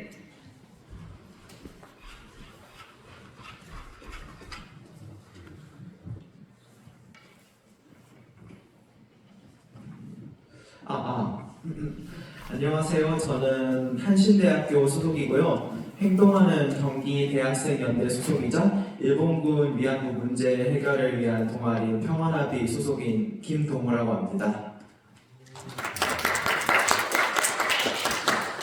아까 대학생 네 분께서 하신 질문들을 잘 생각해 보니까요. 저도 하나 질문하고 싶은 게 떠오르게 되었는데요. 사실 이거는 조금 국가보안법이랑은 조금 멀다고 생각을 하지만 사실 이재명 정부가 사실 한일합의 관련해가지고도 되게 논란이 있었거든요. 이재명 정부도 사실 그 위안부 피해자들의 반대 속에서 이루어진 그런 한일합의라는 것 자체가 한일합의라는 것 자체가 이제 이재명 정부도 그거를 지키겠다고 하니까 사실 저는 이거에 대해서도 되게 저도 많은 반대 의견을 내고 싶기도 했고 그랬는데요. 사실 그러면 이런 한일합의라는 것 자체가 이제 전쟁이라는 분위기를 조장할 수 있는 그런 문제이기도 하고요. 이 한일합의라는 것이 이제 한미의 군사 훈련이랑 되게 연관이 깊잖아요. 네, 아마 모든 내용 우리 교수님이 다 설명을 해주실 수 있는 내용이겠지만 그러면 질문에 가장 요점은요. 이 한미의 군사 훈련이나 이런 한일합의를 이제 전면 폐기해가지고 이 한일합의 때문에 어떻게 보면 저는 국가보안법 한일합의랑 군사동맹 때문에 사실 저는 국가보안법이라는 것이 존재한다고 생각을 하는데요. 사실 이 국가보안법이 폐지가 된다면은 이런 한일합의나 이런 한미의 군사훈련 같이 이런 것들이 전부 폐지될 수가 있는지 저는 여쭤보고 싶습니다. 꼭 그렇진 않고요. 이제 군사훈련 같은 경우는 미국과 한국 간의 이제 협정의 문제고 휴전 체제와 관련되어 있기 때문에 국가보안법이 없어지더라도 미군이 주둔하고 군사훈련을 할 수 있는 명분은 지금 그대로 존재하고 있습니다. 53년에 맺어진 한미 협정이 없어지지 않는 한 그대로 남아 있고요. 일본과의 관계 문제는 2018년 지금 협정을 지금 이야기하는 것 같은데 박근혜 정부 때 그 부분을 그대로 이재명 정부가 폐기하지 않고 존중하는 것은 이재명 대통령의 실용주의 전략이라고 봅니다. 그 문제를 건드리게 될 경우에는 일본과의 대화가 어려워지기 때문에 그건 일단 슬쩍 피하면서 지난번에 일본 방문했을 때도 조선 탄광 이쪽으로 문제를 건드리게 된 것은 우회 전략이죠. 우회 전략인데 이 정부가 그 자체를 일본과의 관계를 잘 풀어나가려고 하고 일본의 어떤 우익 세력을 조금 더 이렇게 약간 덜 이렇게 강경하게 만들기 위한 저는 포석이라고 보기 때문에 제 연구자로 저는 비판을 할 수 있지만 제가 만약에 정치를 하면 저도 그렇습니다. 어쨌든 그렇습니다. 그래서 그거는 일단 좀 더 지켜볼 필요가 있다고 생각합니다. 네, 질문에 여러 맥락들 같이 담아주신 것 같습니다. 마무리를 할 시간인데요. 사실 저도 국가보안법이 참 우리 주변에 공기처럼 있다고 느꼈던 게 한 가지 있었는데 대학에는 에브리타임이라는 온라인 커뮤니티가 있습니다. 그 온라인 커뮤니티가 학생들이 토론을 하기 되게 어려운 방식으로 작동이 되고 있어서 여기에 문제가 무엇일까 하고 제가 약관 같은 걸 읽어본 적이 있는데 약관에 많은 지켜야 되는 것이 있지만 제가 인상 깊었던 부분은 헌법과 국가보안법을 지켜야 한다는 문제가 있었어요. 근데 이 이용 규정이 되게 자주 좀 리뉴얼되고 해서 지금도 그대로 있는지 모르겠지만 약간 초기에 제가 봤을 때 현행법을 준수해야 된다 이게 아니라 현행법 준수하는 건 따로 있었고 헌법과 국가보안법을 준수하면서 커뮤니티를 운용해야 된다, 이용해야 된다라는 문장이 있는 걸 보면서 국가보안법이 헌법과 같은 수준의 별도로 이렇게 적혀있는 이 문장이 대학의 온라인 커뮤니티 이용 규칙에 있다? 이게 도대체 무엇일까? 이렇게 좀 심각하게 생각을 했던 적이 있었습니다. 사실 대학생들이 함께 공동체 내에서 이야기를 할 때에도 스스로 검열을 하면서 토론하지 못하고 하는 이런 부분들이 결국 공기처럼 있는 국가보안법의 문제와 연결되어 있지 않을까 그런 고민을 저도 하기도 했었고요. 이 내란을 지나오면서 좀 다른 세상을 꿈꾸면서 우리가 가야 되는 세상 어떻게 만들지 사실 얘기해 주셨지만 사회개혁도 같이 가야만 풀릴 수 있는 부분이 있고 그러면서도 국가보안법 폐지를 이야기하지 않고 갈 수도 없는 이 균형을 같이 함께 만들어가면서 청년들이 갑자기 대거로 국가보안법 폐지를 이야기한다면 또 의미 있는 행동을 할 수도 있겠다 이런 상상을 또 해보게 되기도 했습니다. 마지막으로 우리 교수님께서 이 책에 대한 약간의 추천과 또 지금까지 하지 못했던 이 책을 통해서 전하고 싶었던 메시지가 있다면 마지막으로 듣고 마무리하도록 하겠습니다. 이게 결국은 한반도 평화체제의 문제가 결국은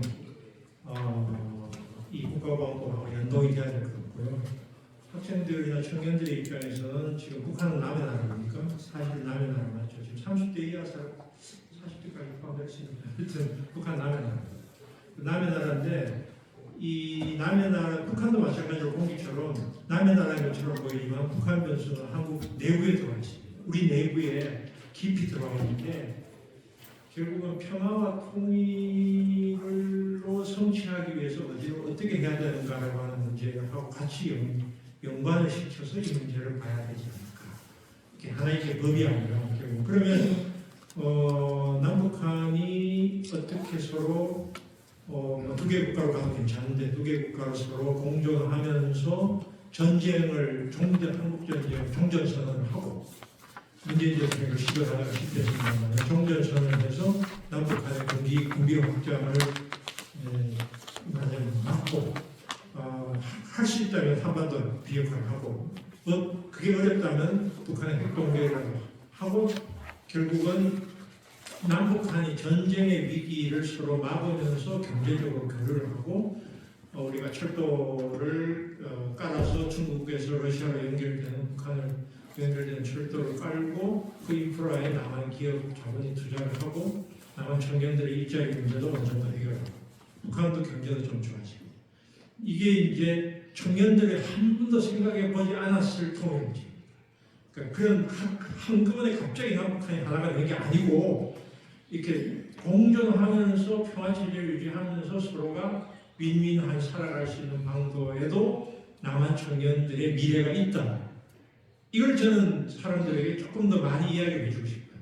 그렇게 하면 그동안에 북한을 다른 나라로 봤던 이 생각을 뒤집어야 된다. 뒤집어서 이게 결국 엄청난 변수였구나 우리에게 라고 하는 것을 할 수 있는 일종의 통일교육이라고 할까요? 평화교육이라고 할까?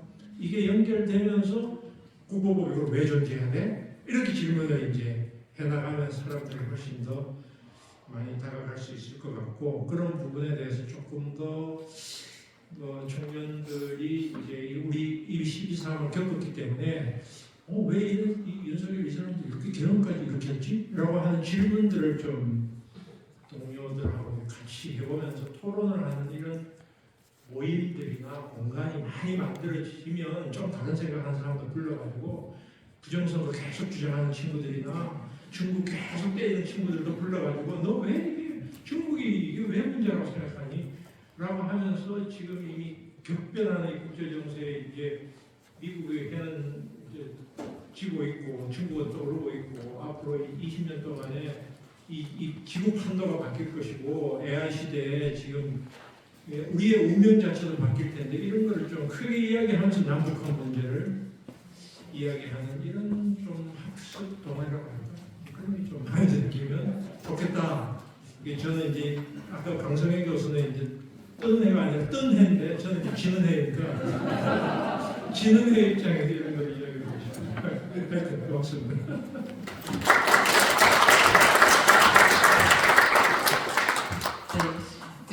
나영석 PD가 는 유튜브에서 나영석 PD가 나는 지는 해야라고 했는데 거기에 있는 젊은 이제 연출을 같이 하는 친구가 해는 어디에 있어서 아름답습니다 라고 답변했습니다. 네. 해는 어디에 있어서 아름답니까요? 언제나 이렇게 감명 깊은 이야기를 주시는 교수님께 항상 감사드리고요. 이 책을 널리 알리는 것으로 우리 시작을 만들었으면 좋겠습니다. 국가보안법 폐지 행동 오늘부터 시작했다고 생각하고요. 이렇게 마무리를 지으려고 합니다. 오늘 이 자리에 와주신 모든 분들께 감사드립니다. 네, 마치겠습니다.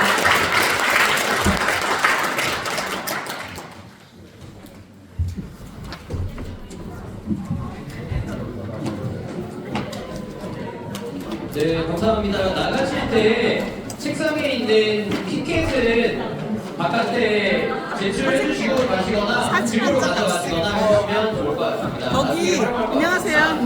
거기